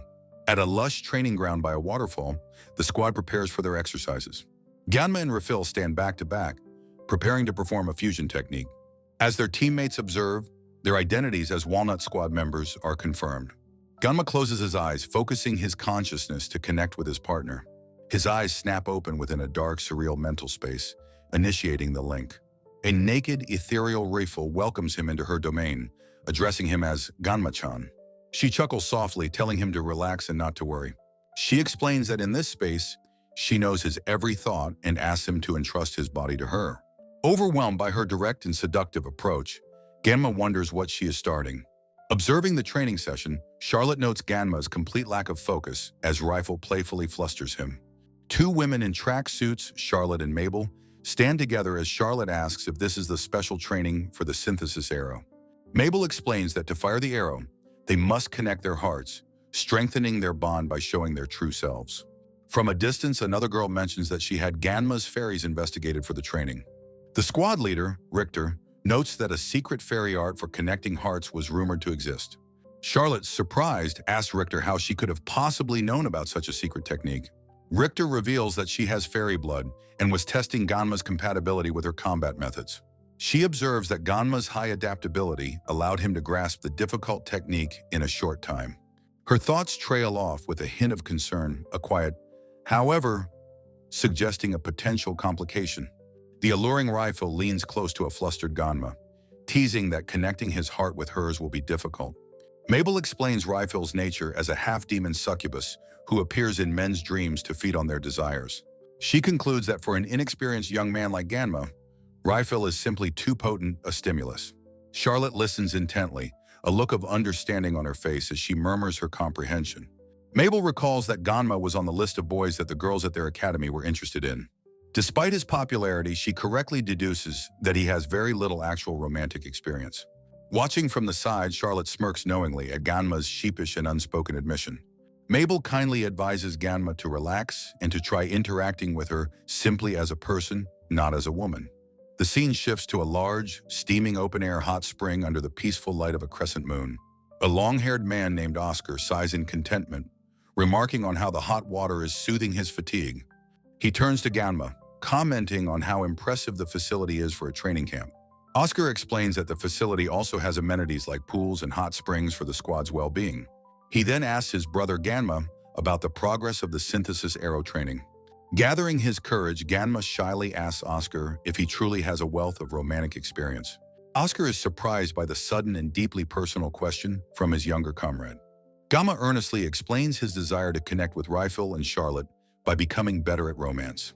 Oscar listens, a wide grin spreading across his face as he understands Gunma's reasoning. He laughs, declaring himself honored that his brother would come to him, an adult senior, for love advice. Gunma remains completely serious, determined to find a way to improve himself for the team. Suddenly, the small creature, Marek, also in the bath, senses that something is amiss. Gunma turns and demands to know why Marek is in the men's bath, to which Marek retorts he wanted to join the women. A new voice asks what Gunma is talking about as a figure emerges from the steam. The figure, Rifle, wrapped in a towel, recognizes Gunma's voice and calls out his name.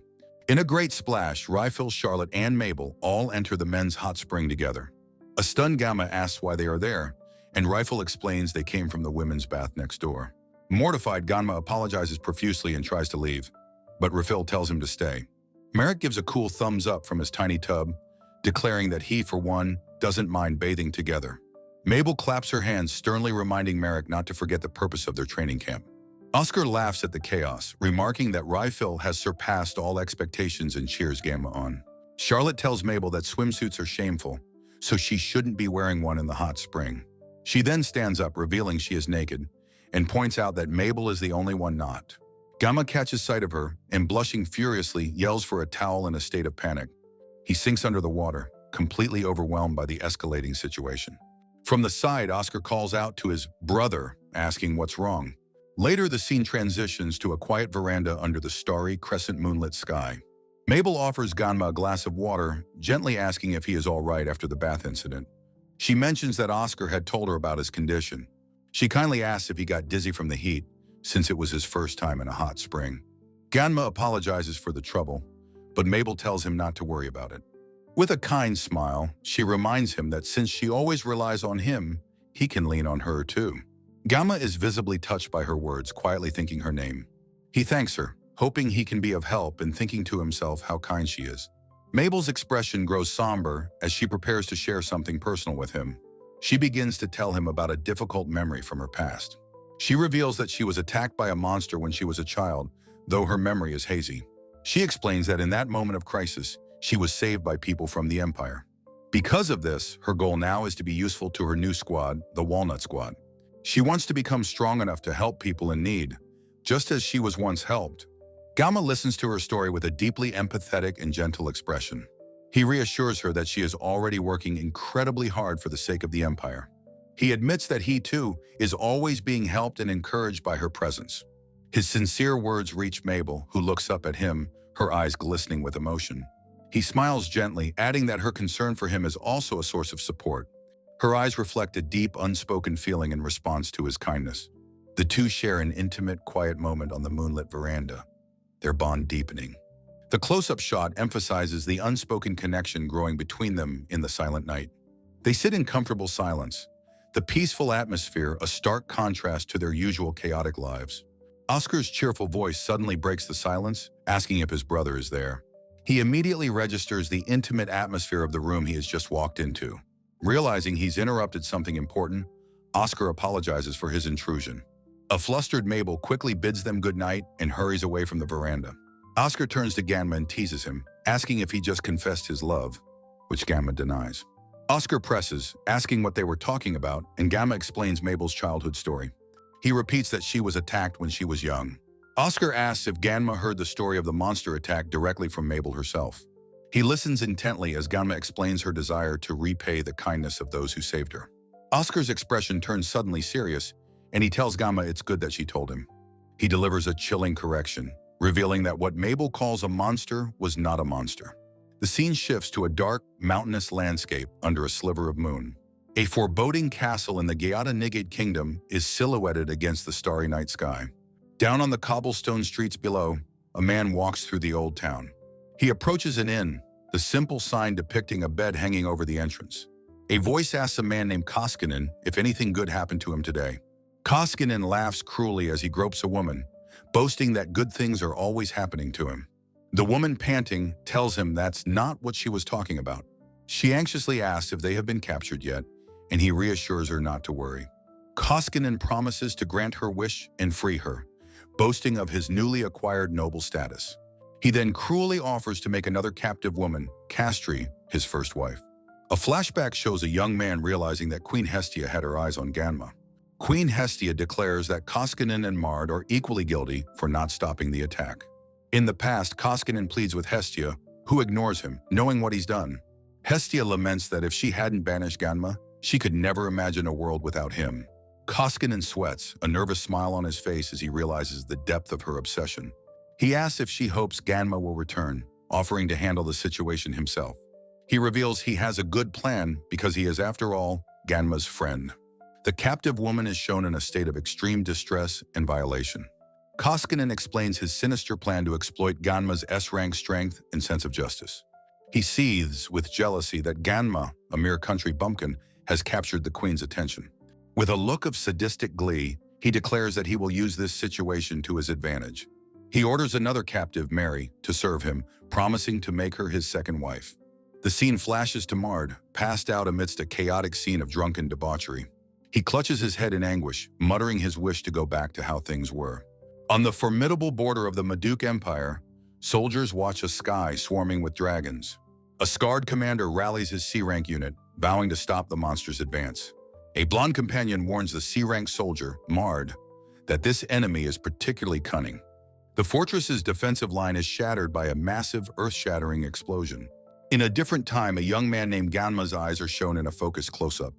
His companion, a girl named Mabel, winks playfully, identified as a Walnut Squad member. A woman watches them train, the chapter title New Weapons, setting the scene. Mabel happily exclaims her success, while Gunma confirms her magic worked as planned.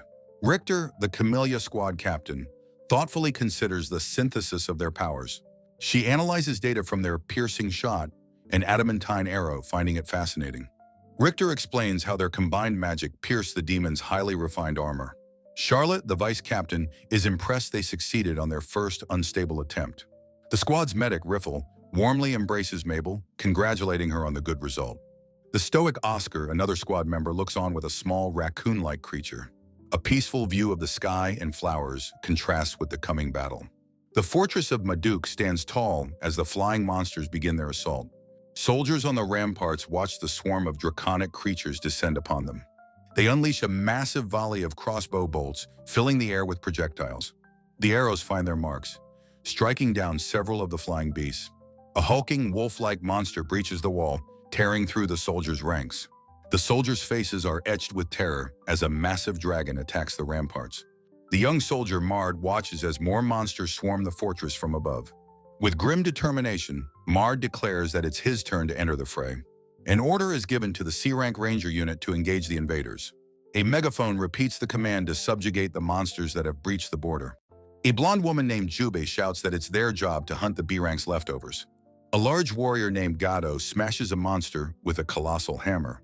The combat is a brutal, chaotic mix of sword, bow, and desperate fighting. Gado stands over his defeated foe, questioning if the blow was enough. Mard orders Gado to handle one of the beasts that has gotten to their rear. The red-haired commander shouts in alarm, his face a mask of worry. He reports that their rear guard and supply units have been almost completely wiped out. The ominous, now empty fortress gate stands as a silent testament to the struggle. Mard's comrade realizes with shock that Yuba's unit is in trouble. Cursing the setback, Mard calls for a rookie to assist them. Juba's unit charges after the retreating monsters, disappearing through the gate. The blonde woman tells Gado that they will pursue the fleeing enemies. More demonic creatures are seen swarming in the sky above the fortress. The red-haired commander's face is a canvas of worry as he watches them go. He whispers Juba's name, desperately hoping for her safe return. The fortress gate stands tall against the sky, a silent witness to the battle. Beyond the gate, a horrifying scene of carnage is revealed, with fallen soldiers everywhere. Mard stares in stunned disbelief, muttering that this can't be real. A grotesque crow drops a glowing orb, thinking it just missed its chance. Mard finds the lifeless body of Juba, a monstrous bird perched upon her. A close-up reveals Juba's bloody, lifeless face, her eyes vacant. A dark, malevolent eye fills Mard's vision, shocking him to his core. The flock of crows scatters into the air with a sudden, chaotic burst. Mard's massive axe clatters to the ground as he is overcome by terror. He falls to the ground, gasping for air as if being choked. His face is a mask of pure terror, sweat beading on his brow. Lying on the ground, he thinks it was inevitable that he wouldn't make it. His mind flashes back to a past failure at a volcano, a moment of hesitation. He screams internally that it's his fault, that he is to blame. His single eye, wide with horror, reflects his crushing guilt. In the darkness of his mind, he laments being unable to do anything. A flash of light appears as he comes to a terrible realization. He recalls his father telling him not to worry, that everything would be handled for him. His father had told him that from now on, he was the leader of the Yellow Dragon. He remembers his father promising to use their family's name to crush any who opposed him. He reflects that his father had given him everything, so he could do nothing. He cries out, admitting that he was never truly strong or skilled. His face contorts in a scream of pure, agonizing self-loathing. The memory of the crows tearing at him returns, a physical manifestation of his guilt. He remembers yearning for true strength, not the hollow power he was given. The shadowy crows, representing his failure, swarm and overwhelm him. His eyes are wide with the horror of his own inadequacy. His body and mind break under the psychic and physical assault. His vision fractures into abstract shapes of pain and darkness. His face is a contortion of pain and terror as he is consumed. A single dark, rectangular object lies on the ground near a splash of black fluid. The story shifts to a quiet night overlooking a modern city. Gunma stands on a balcony, looking out at the starry sky. Holding a small creature, he tells Mabel it's a demon, not a monster. He gently cradles the small, bird-like creature with a charm tied to it. A long-haired man speaks with a somber tone, recalling a traumatic incident. He explains that when the demonkin appeared, he worried Mabel's sealed memories would return. Gunma reassures him, confident he can manage the seal and protect her. The man confirms Mabel is unaware that her painful memories were erased. He asks his brother Gunma to continue watching over her. Gunma agrees without hesitation, declaring Mabel is a precious comrade. He vows he will not let the demonkin get near her. His expression hardens with fierce determination as he declares his intent. A vision shows him in sleek, white armor, facing a small, spiky demon.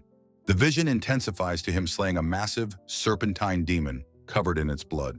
He tenderly reaches for a sad-looking Mabel, vowing to absolutely protect her. The scene shifts to the Walnut Squad training ground in the Methuka's Empire. Gunma, a member of the squad, looks pleased with his archery practice. His eyes show a quiet focus as he prepares for his next shot. He resolves to work hard and put his recent training to good use. His profile is sharp and serious as he concentrates on his training.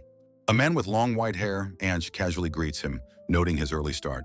Gunma is startled by the man's sudden appearance, recognizing him as an Imperial soldier. Anch compliments him, revealing he's become famous in the army as a skilled hunter.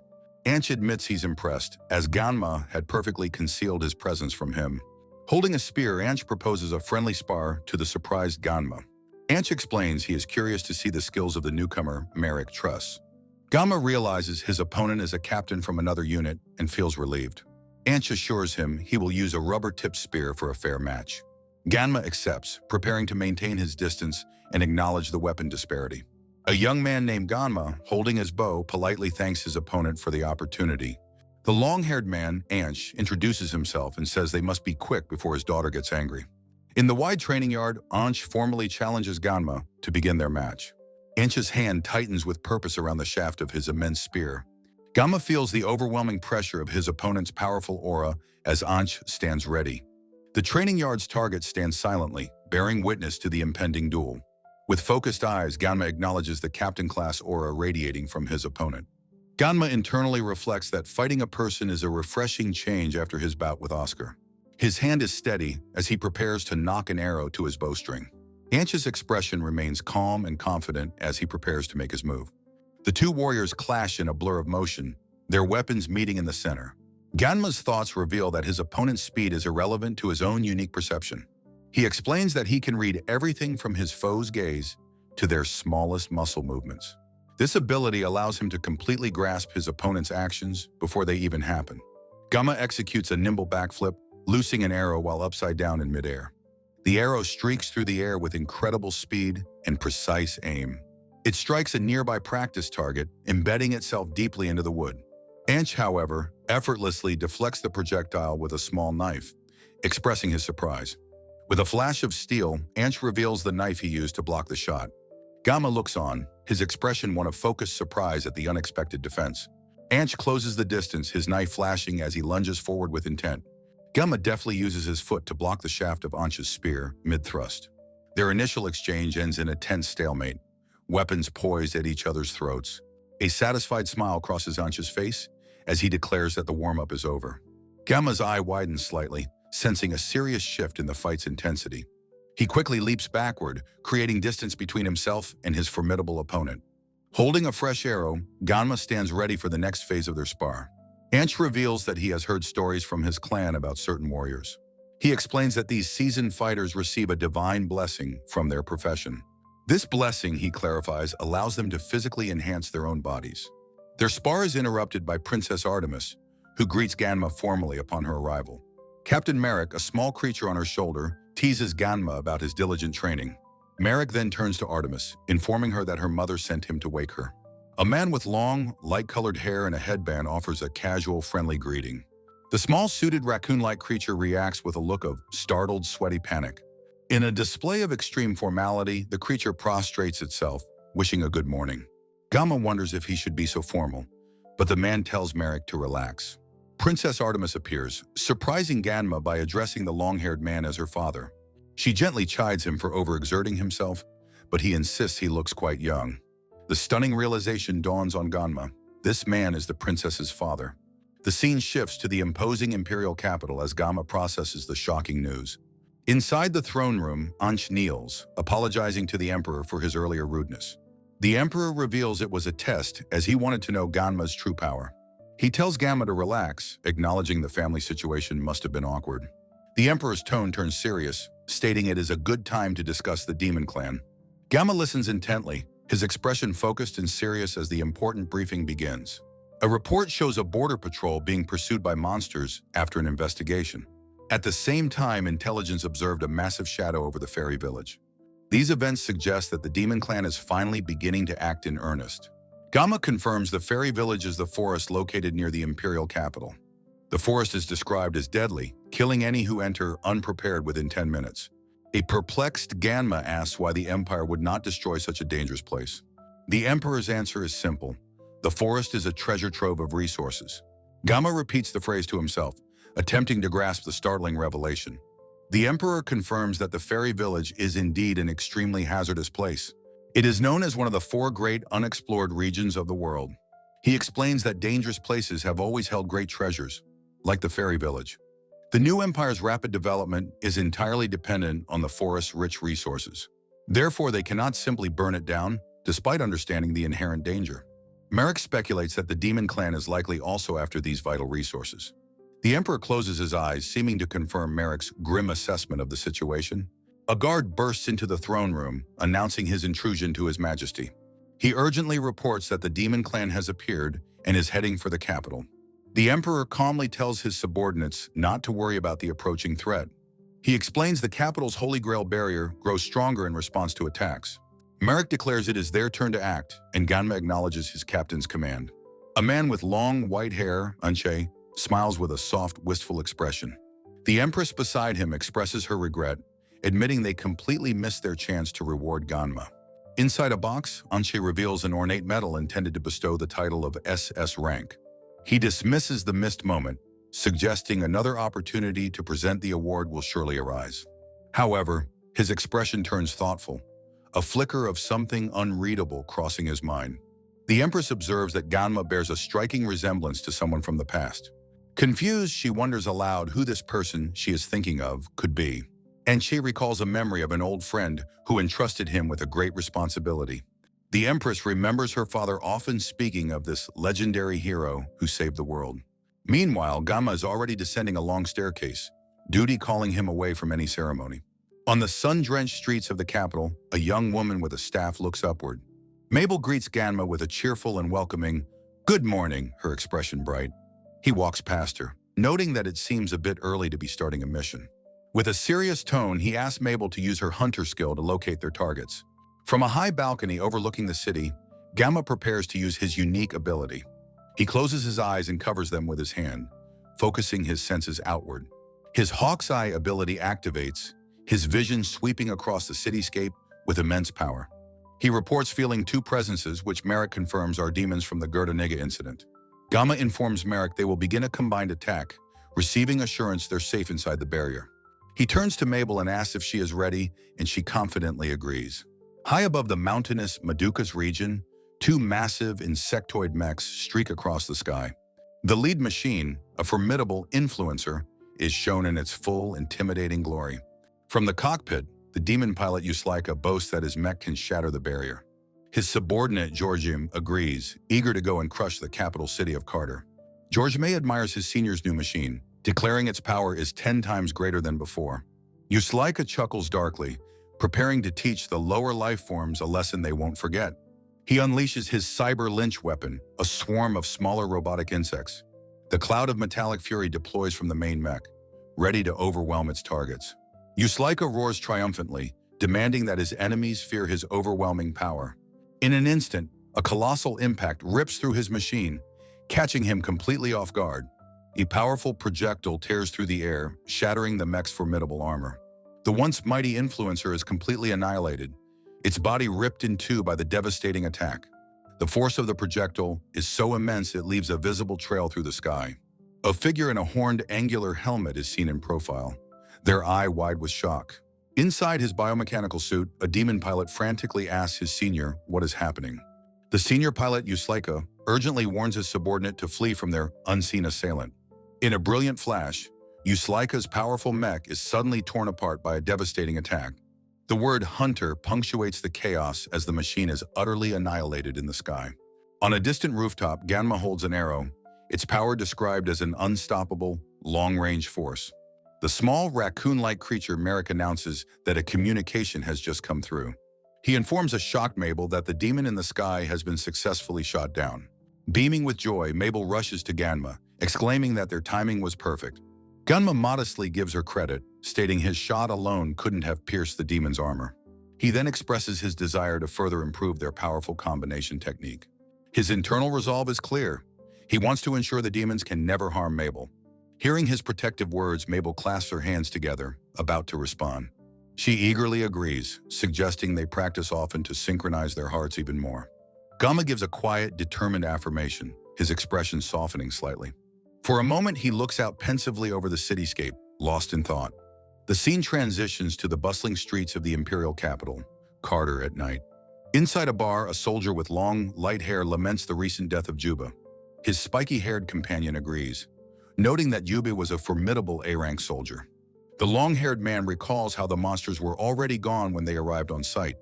He wonders who could have possibly defeated a foe that even the powerful Juby couldn't. The spiky-haired man explains they were too busy rescuing the injured to properly investigate. He concludes that since only rookies were present, a rookie must have done it. The long-haired man observes that the rookie he's thinking of can be surprisingly effective. The spiky-haired man turns and calls out to the rookie sitting at the bar. The rookie is identified as Mard, a C-rank soldier, who remains silent and withdrawn. The long-haired man smirks, teasingly asking his friend to remember something. He then asks if the spiky-haired man is blushing, who yells at him to remember. Another soldier, wearing a headband, is comforted by the spiky-haired man for his failure. He cries that if only he'd used his hawk's eye to watch Juba, he might have survived. His friend tries to console him, reminding him that even the hawk's eye has its limits.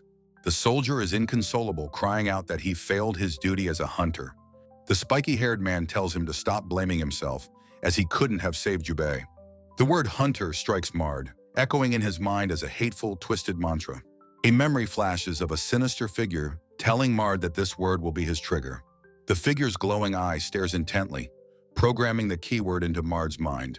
The final chilling word of the memory is spoken, hunter. In the present, Mard groans in agony, clutching his head at the bar table. His comrades notice his distress, assuming he has simply had too much to drink. The long-haired man approaches, placing a gentle hand on Mard's shoulder to help him up. Mard's hand twitches violently, the physical contact activating the demonic trigger. In an instant, his arm transforms into a monstrous black appendage, smashing the bar. The other soldiers in the room recoil in absolute shock and terror. The two men who were with Mard stare in stunned disbelief at his transformation. A flashback shows a long-haired man confronting a monstrous Mard in a ruined city. Mard's eye is now a black void as he gives an unsettling, familiar smile. The transformed Mard is seen leaping through the air amidst rubble and destruction. He soars through the night sky, riding a massive white mechanical centipede. His fully demonic face grins as he thinks of his desire to kill the hunter. The chapter title appears, announcing the story of Mard's downfall. A monstrous tail erupts from Mard's back as he screams, unable to turn back. His face is a mask of pure horror as he realizes he's become a monster. He remembers being on the brink of death, pecked at by crows on a battlefield. His last act was to reach out and grasp a small dark object on the ground. In that final moment, his one desperate wish was for overwhelming strength. He believed that this strange object was the key to unlocking the power he craved. He saw the object as a door he had been waiting to open his entire life. As his consciousness faded, a mysterious voice offered to heal his broken body. He recalls asking his savior if he was the one who healed him. The figure confirms it, adding that Mard is now a valuable test subject for his research. The man introduces himself as Georgi, a scientist belonging to the demon race. Georgi explains that his field of study is the ecology and space-time of demonic beasts. He welcomes Mard to his laboratory, a safe pocket dimension outside of normal time. Here, Georgi explains, a day can pass like a second in the outside world. Mard asks about the research that Georgi mentioned earlier. He desperately asks what he has to do, agreeing to cooperate in exchange for power. With tears streaming down his face, he begs Georgi to grant him strength. Georgi seems amused by Mard's eagerness to become his test subject. The scientist agrees to grant his wish, and Mard is put under anesthesia. He awakens to the sight of a massive white mechanical centipede being fused to him. A horned doppelganger of Mard greets him, introducing the creature as his new partner. Mard screams in pure agony as the horrifying fusion process takes place. His double explains that this elite demon will make him stronger than his own fate. Lying on the operating table, Mard tells Georgi that he will keep his promise. The scientist confirms he will accept Mard's service in exchange for granting his wish. Mard clutches his head, hearing the telepathic voice of the creature, Murgadin, inside him. The creature's thoughts scream in his mind, demanding to destroy and take its turn. He realizes he can hear Murgadin's intense jealousy and tries to reason with it. Georgi begins to lecture on the brutal, hierarchical society of the demon race. He explains that only the victorious get to serve the queen, while others are discriminated against. Mard's double reveals that Murgadin, despite his power, has long been an outcast. Georgi states that Mard and Murgadin share a bond of inferiority and jealousy. Their combined jealousy will strengthen their shared destiny, so he will conduct a test. Mard realizes that with his human body, he should be able to survive outside their dimension. Georgi reveals that demons cannot survive in the outside world due to a goddess's protection. Mard asks what Georgi intends to use him for. The scientist's double explains the ultimate goal, to create a human-demon masterpiece. Mard's eyes widen in horror as he fully grasps that he is an experiment. Georgi gestures to his many previous attempts, admitting that they were all failures. He points to a grotesque, malformed creature floating inside a large glass vat. He then shows off another horrifying fusion of man and beast. He reassures Mard he won't be killed, but will simply have his sanity overwritten. Mard listens to the horrifying plan, a grim, defeated expression on his face. His horned double looks on, seemingly intrigued by his reaction to the news. The double states his intention is to remake Mard's destiny for him. Mard's eyes widen slightly as he hears this incredible, unsettling claim. The double reveals that the object of Murgadin's jealousy is a hunter Mard knows well. A different man, Koskinen, notes that his own companion is also very interested in Gunma. Georgi decides that the keyword to trigger Mard's transformation will be hunter. He orders Mard to return to the capital and act human until the trigger is spoken. In agony, Mard curses Georgi as the word hunter is seared into his mind. A silhouetted figure, wrapped in a monstrous centipede tail, screams for the voice inside his head to be silent. The white-haired man clutches his face, his expression a mask of pure, screaming agony. Multiple centipede appendages erupt from his back as he laments that this is not the strength he desired. His single, corrupted eye glares forward with a chilling and hateful intensity. In his tormented mind, he realizes with horror that if this continues, he will kill the object of his hatred. The smiling face of a young man, Gunma, is the target of this all-consuming, murderous rage. The scene abruptly shifts to a bright, peaceful street in the S area of the Maduk Empire. Inside, a young woman in a frilly outfit, Mabel, approaches the dark-haired Gunma. Mabel cheerfully greets Gunma, and they are both identified as members of the elite Walnut Squad. Walking down a city street, Mabel tells Gunma that she will be counting on him for the day. She turns to him, trying to recall what it was he wanted to go buy. Gunma explains that he was asked for a favor by Oscar, one that requires Mabel's expertise. Mabel looks at his list and recognizes the item as a new manga by an author called The White Worm. She expresses her surprise, realizing that manga doesn't exist in her home country of Gaetaniga. Walking through the city, Mabel points out the various entertainments the Empire offers, like cinemas. Gunma listens with interest, impressed by the culture of this new and unfamiliar city. Mabel glances at her companion, noticing his general unfamiliarity with their surroundings. She comments that for someone on a mission in the capital, he still doesn't seem to know his way around. A worker in overalls greets them as they stand before a massive industrial freight elevator. As they descend, Gunma observes how different the city's architecture is from what he knows. A breathtaking view of a sprawling underground metropolis, Carter, is revealed below them. Gunma asks if her grandfather is Richter of the famed Jokali family of inventors. They emerge into the bustling, brightly lit streets of the underground capital, Carter. A figure in a suit and sunglasses, Oscar, watches them from a distance with interest. Mabel spots something in the distance and excitedly points it out to Gunma. A scarred man, Oscar's companion, watches the pair with a subtle, confident smirk. Inside a bookstore, Gunma examines a manga, intrigued by the unfamiliar format of storytelling. Mabel finds him among the shelves, calling his name to get his attention. She enthusiastically suggests they do a bit more shopping since they've come all this way. Their shopping trip takes them to a modern clothing boutique. Inside the well-stocked store, Gunma quietly considers buying a gift for his grandfather.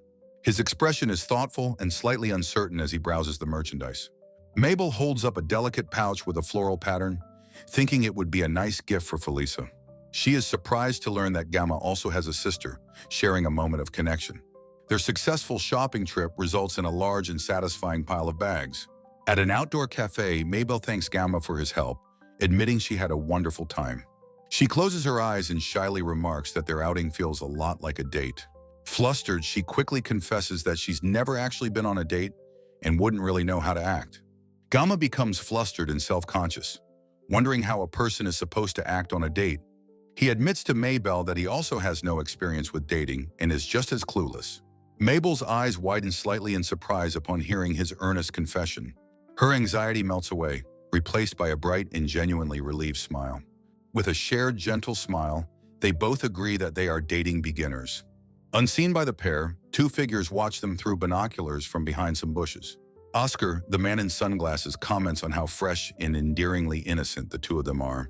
His companion, a woman in a tight black suit named Refill, playfully suggests they make the lovebirds carry their bags. Their small masked captain, Marek, suddenly appears, questioning why his subordinates are loitering. Another woman, Charlotte, arrives, chiding Marek for leaving her with all the office work.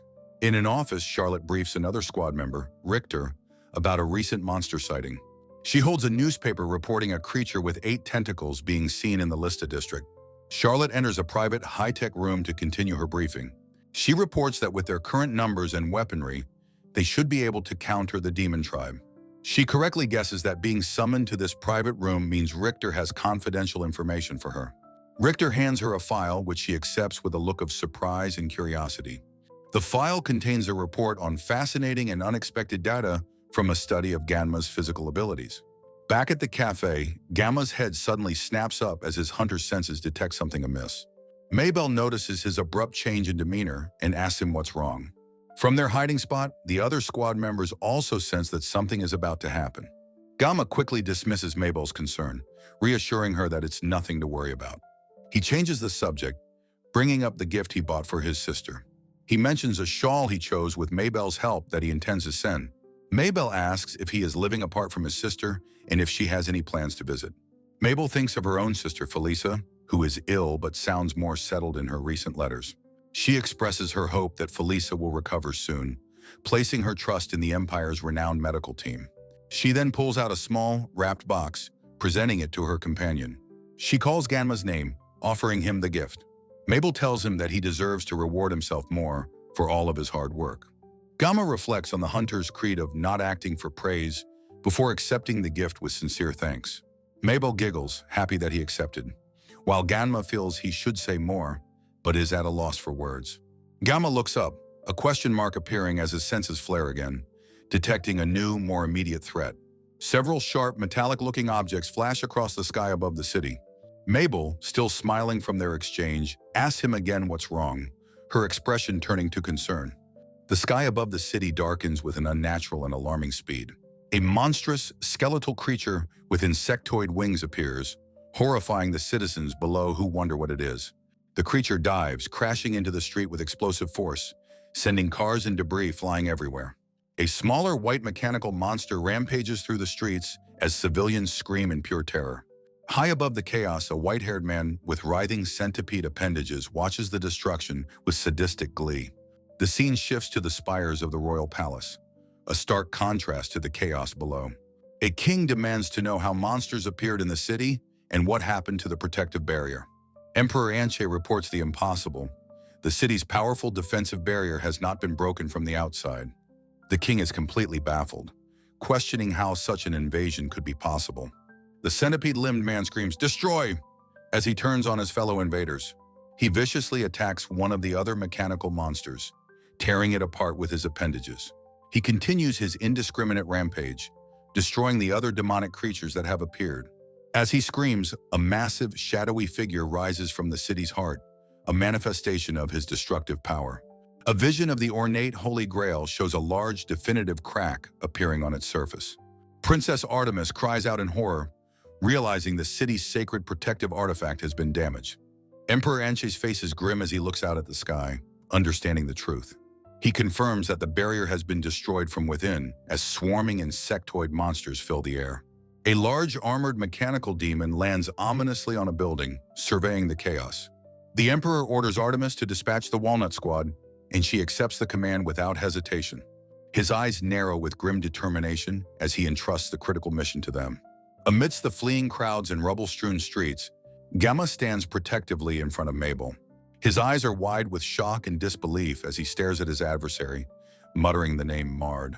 The horned white-haired man, now identified as Mukadin, greets Gunma by name with a sinister, knowing smile. The chapter title, The Burning Capital, hangs over the scene of devastation as Gunma and Mabel look on.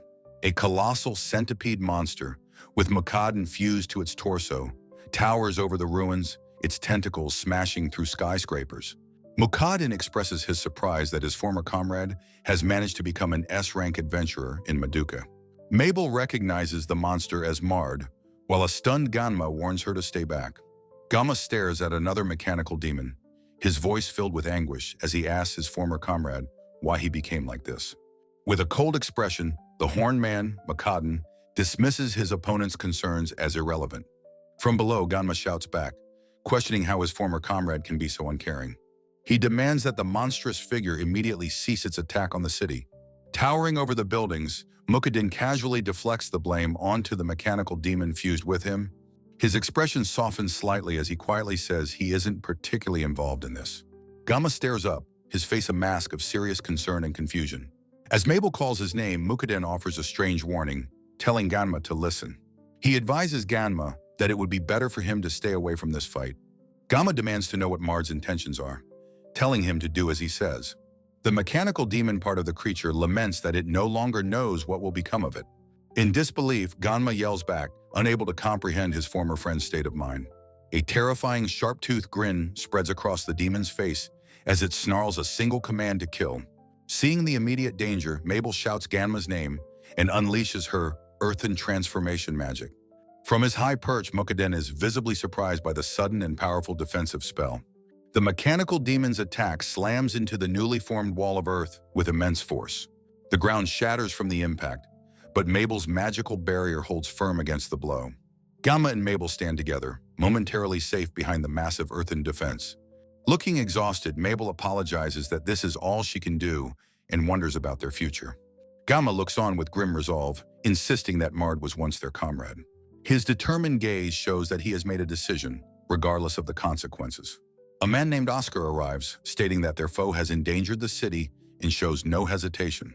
Gunma and Mabel are surprised to see their acquaintance, who is shocked to learn they know the monster. Oscar confirms a C-rank report. A squad member transformed into a monster, and it is indeed Mard. Gunma asks how he knows this, but is cut off by Captain Malik, who says that can wait. Malik states grimly that they must crush their target with overwhelming speed. Oscar explains that their last line of defense is a civilian shelter that cannot be breached. A military truck screeches to a halt beside them on the ruined street. Gunma states that their special attack takes too long, so they must fight with their weapons. Princess Artemis, at the wheel, announces she has brought their equipment and orders the squad to mobilize. Malik complains about the princess driving herself and asks about their missing comrade, Charlotte. Oscar explains that Charlotte is busy intercepting an A-rank, dragonfly-type demon in the north. A close-up on Oscar's face reveals the seriousness of the multi-fronted assault. Gunma realizes the demon Charlotte is fighting as a decoy, but expresses confidence in her abilities. Gunma internally calculates that the new A-rank anti-demon rounds should be able to destroy the enemy's armor. A hand grips the hilt of a weapon, showing a tense readiness for the fight ahead. The trio of Gunma, Oscar, and Mabel stand united and determined against the backdrop of the city.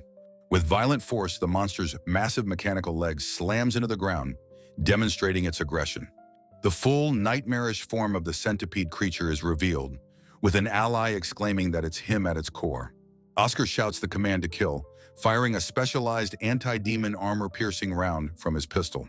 Lashing out with incredible speed, the creature's tail intercepts the shot, though the impact still hits Mard. A close-up shows Mard's enraged face, his mechanical arm smoking from the powerful bullet's impact. Gunma immediately follows up, unleashing a devastating, glowing dragon arrow from his crossbow. The arrow slams into the monster with a massive explosion, shattering its armor and sending it reeling backward. The colossal creature roars in agony, its body racked with pain from the force of Gunma's attack. A brief, blurry panel shows a flash of motion, transitioning from the intense impact. With a wide grin, Oscar compliments his brother Gunma on their perfect timing, to which Gunma quietly agrees. Their commander, the sunglasses-wearing Marek, watches the battle unfold with a serious, analytical expression. He observes that the monster's numerous tentacles are instinctively moving to protect the human body at its core. Far across the city, a distant explosion signals that another, equally intense battle is raging. Charlotte, the deputy leader, makes her dramatic entrance, unleashing a powerful ice lance flash attack. Her dynamic pose is captured as she executes her devastating spear technique with precision.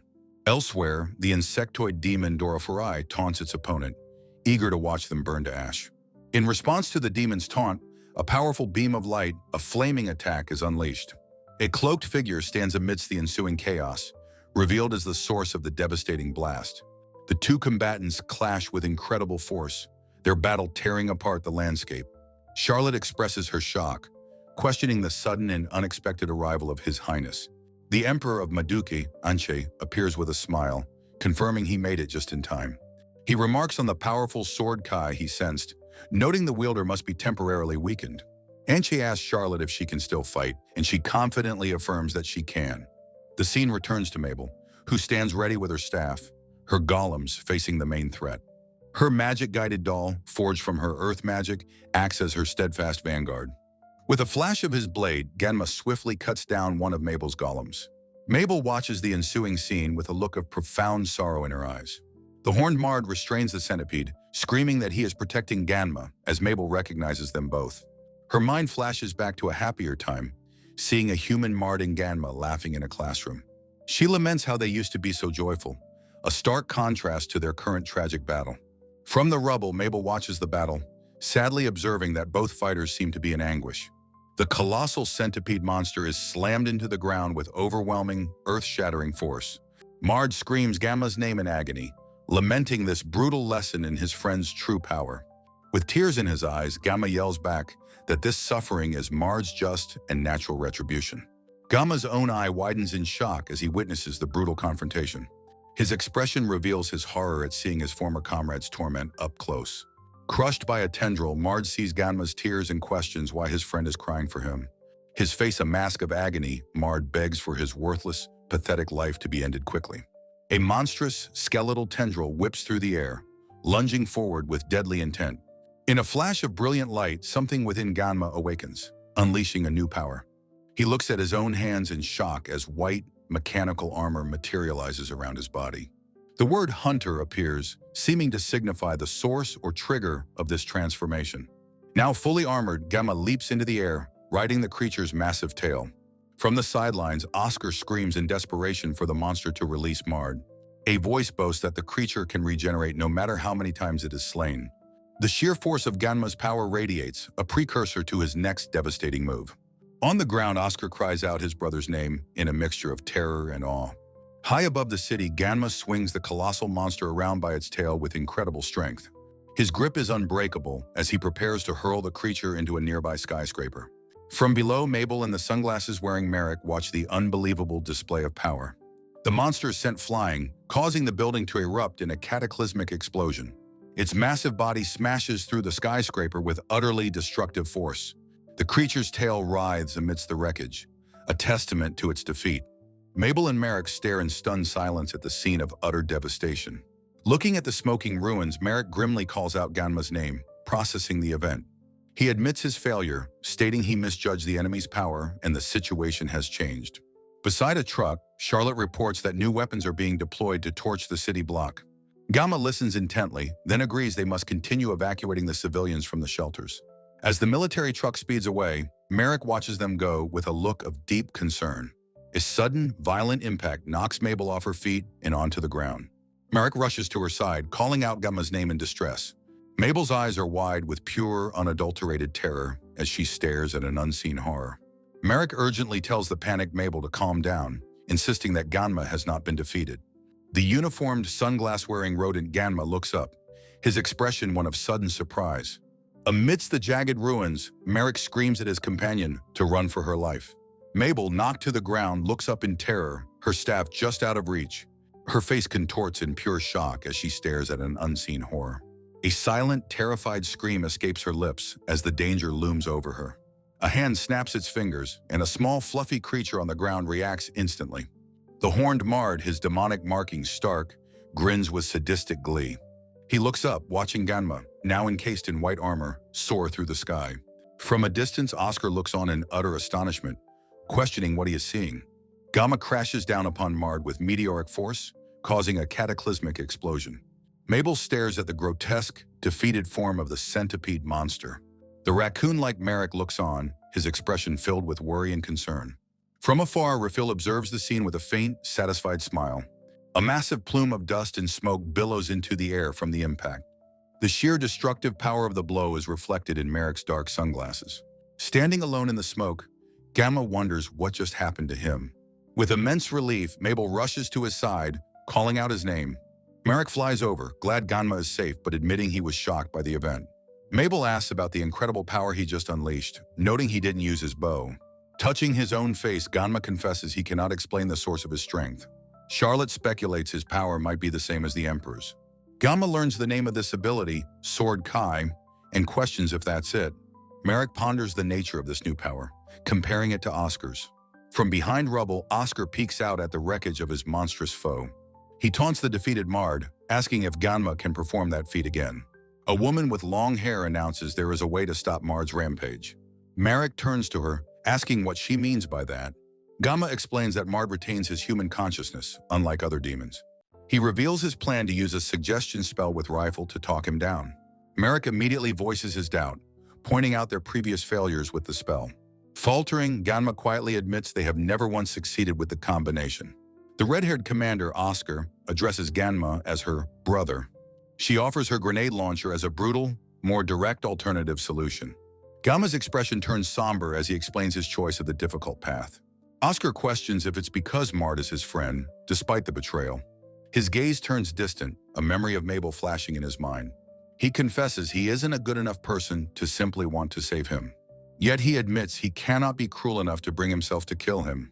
Oscar smiles, acknowledging that this honest, conflicted nature is just like him. She gives him one chance, stating she will pull the trigger if he fails. With grim determination, Gamma accepts her heavy and final ultimatum. Rifle steps forward with a confident smile, announcing it is now her turn. A woman with braided hair confirms the civilians have been safely evacuated. Merrick urgently asks Refill how much time she will need for the spell. She smirks, declaring as a succubus, she will capture his heart instantly.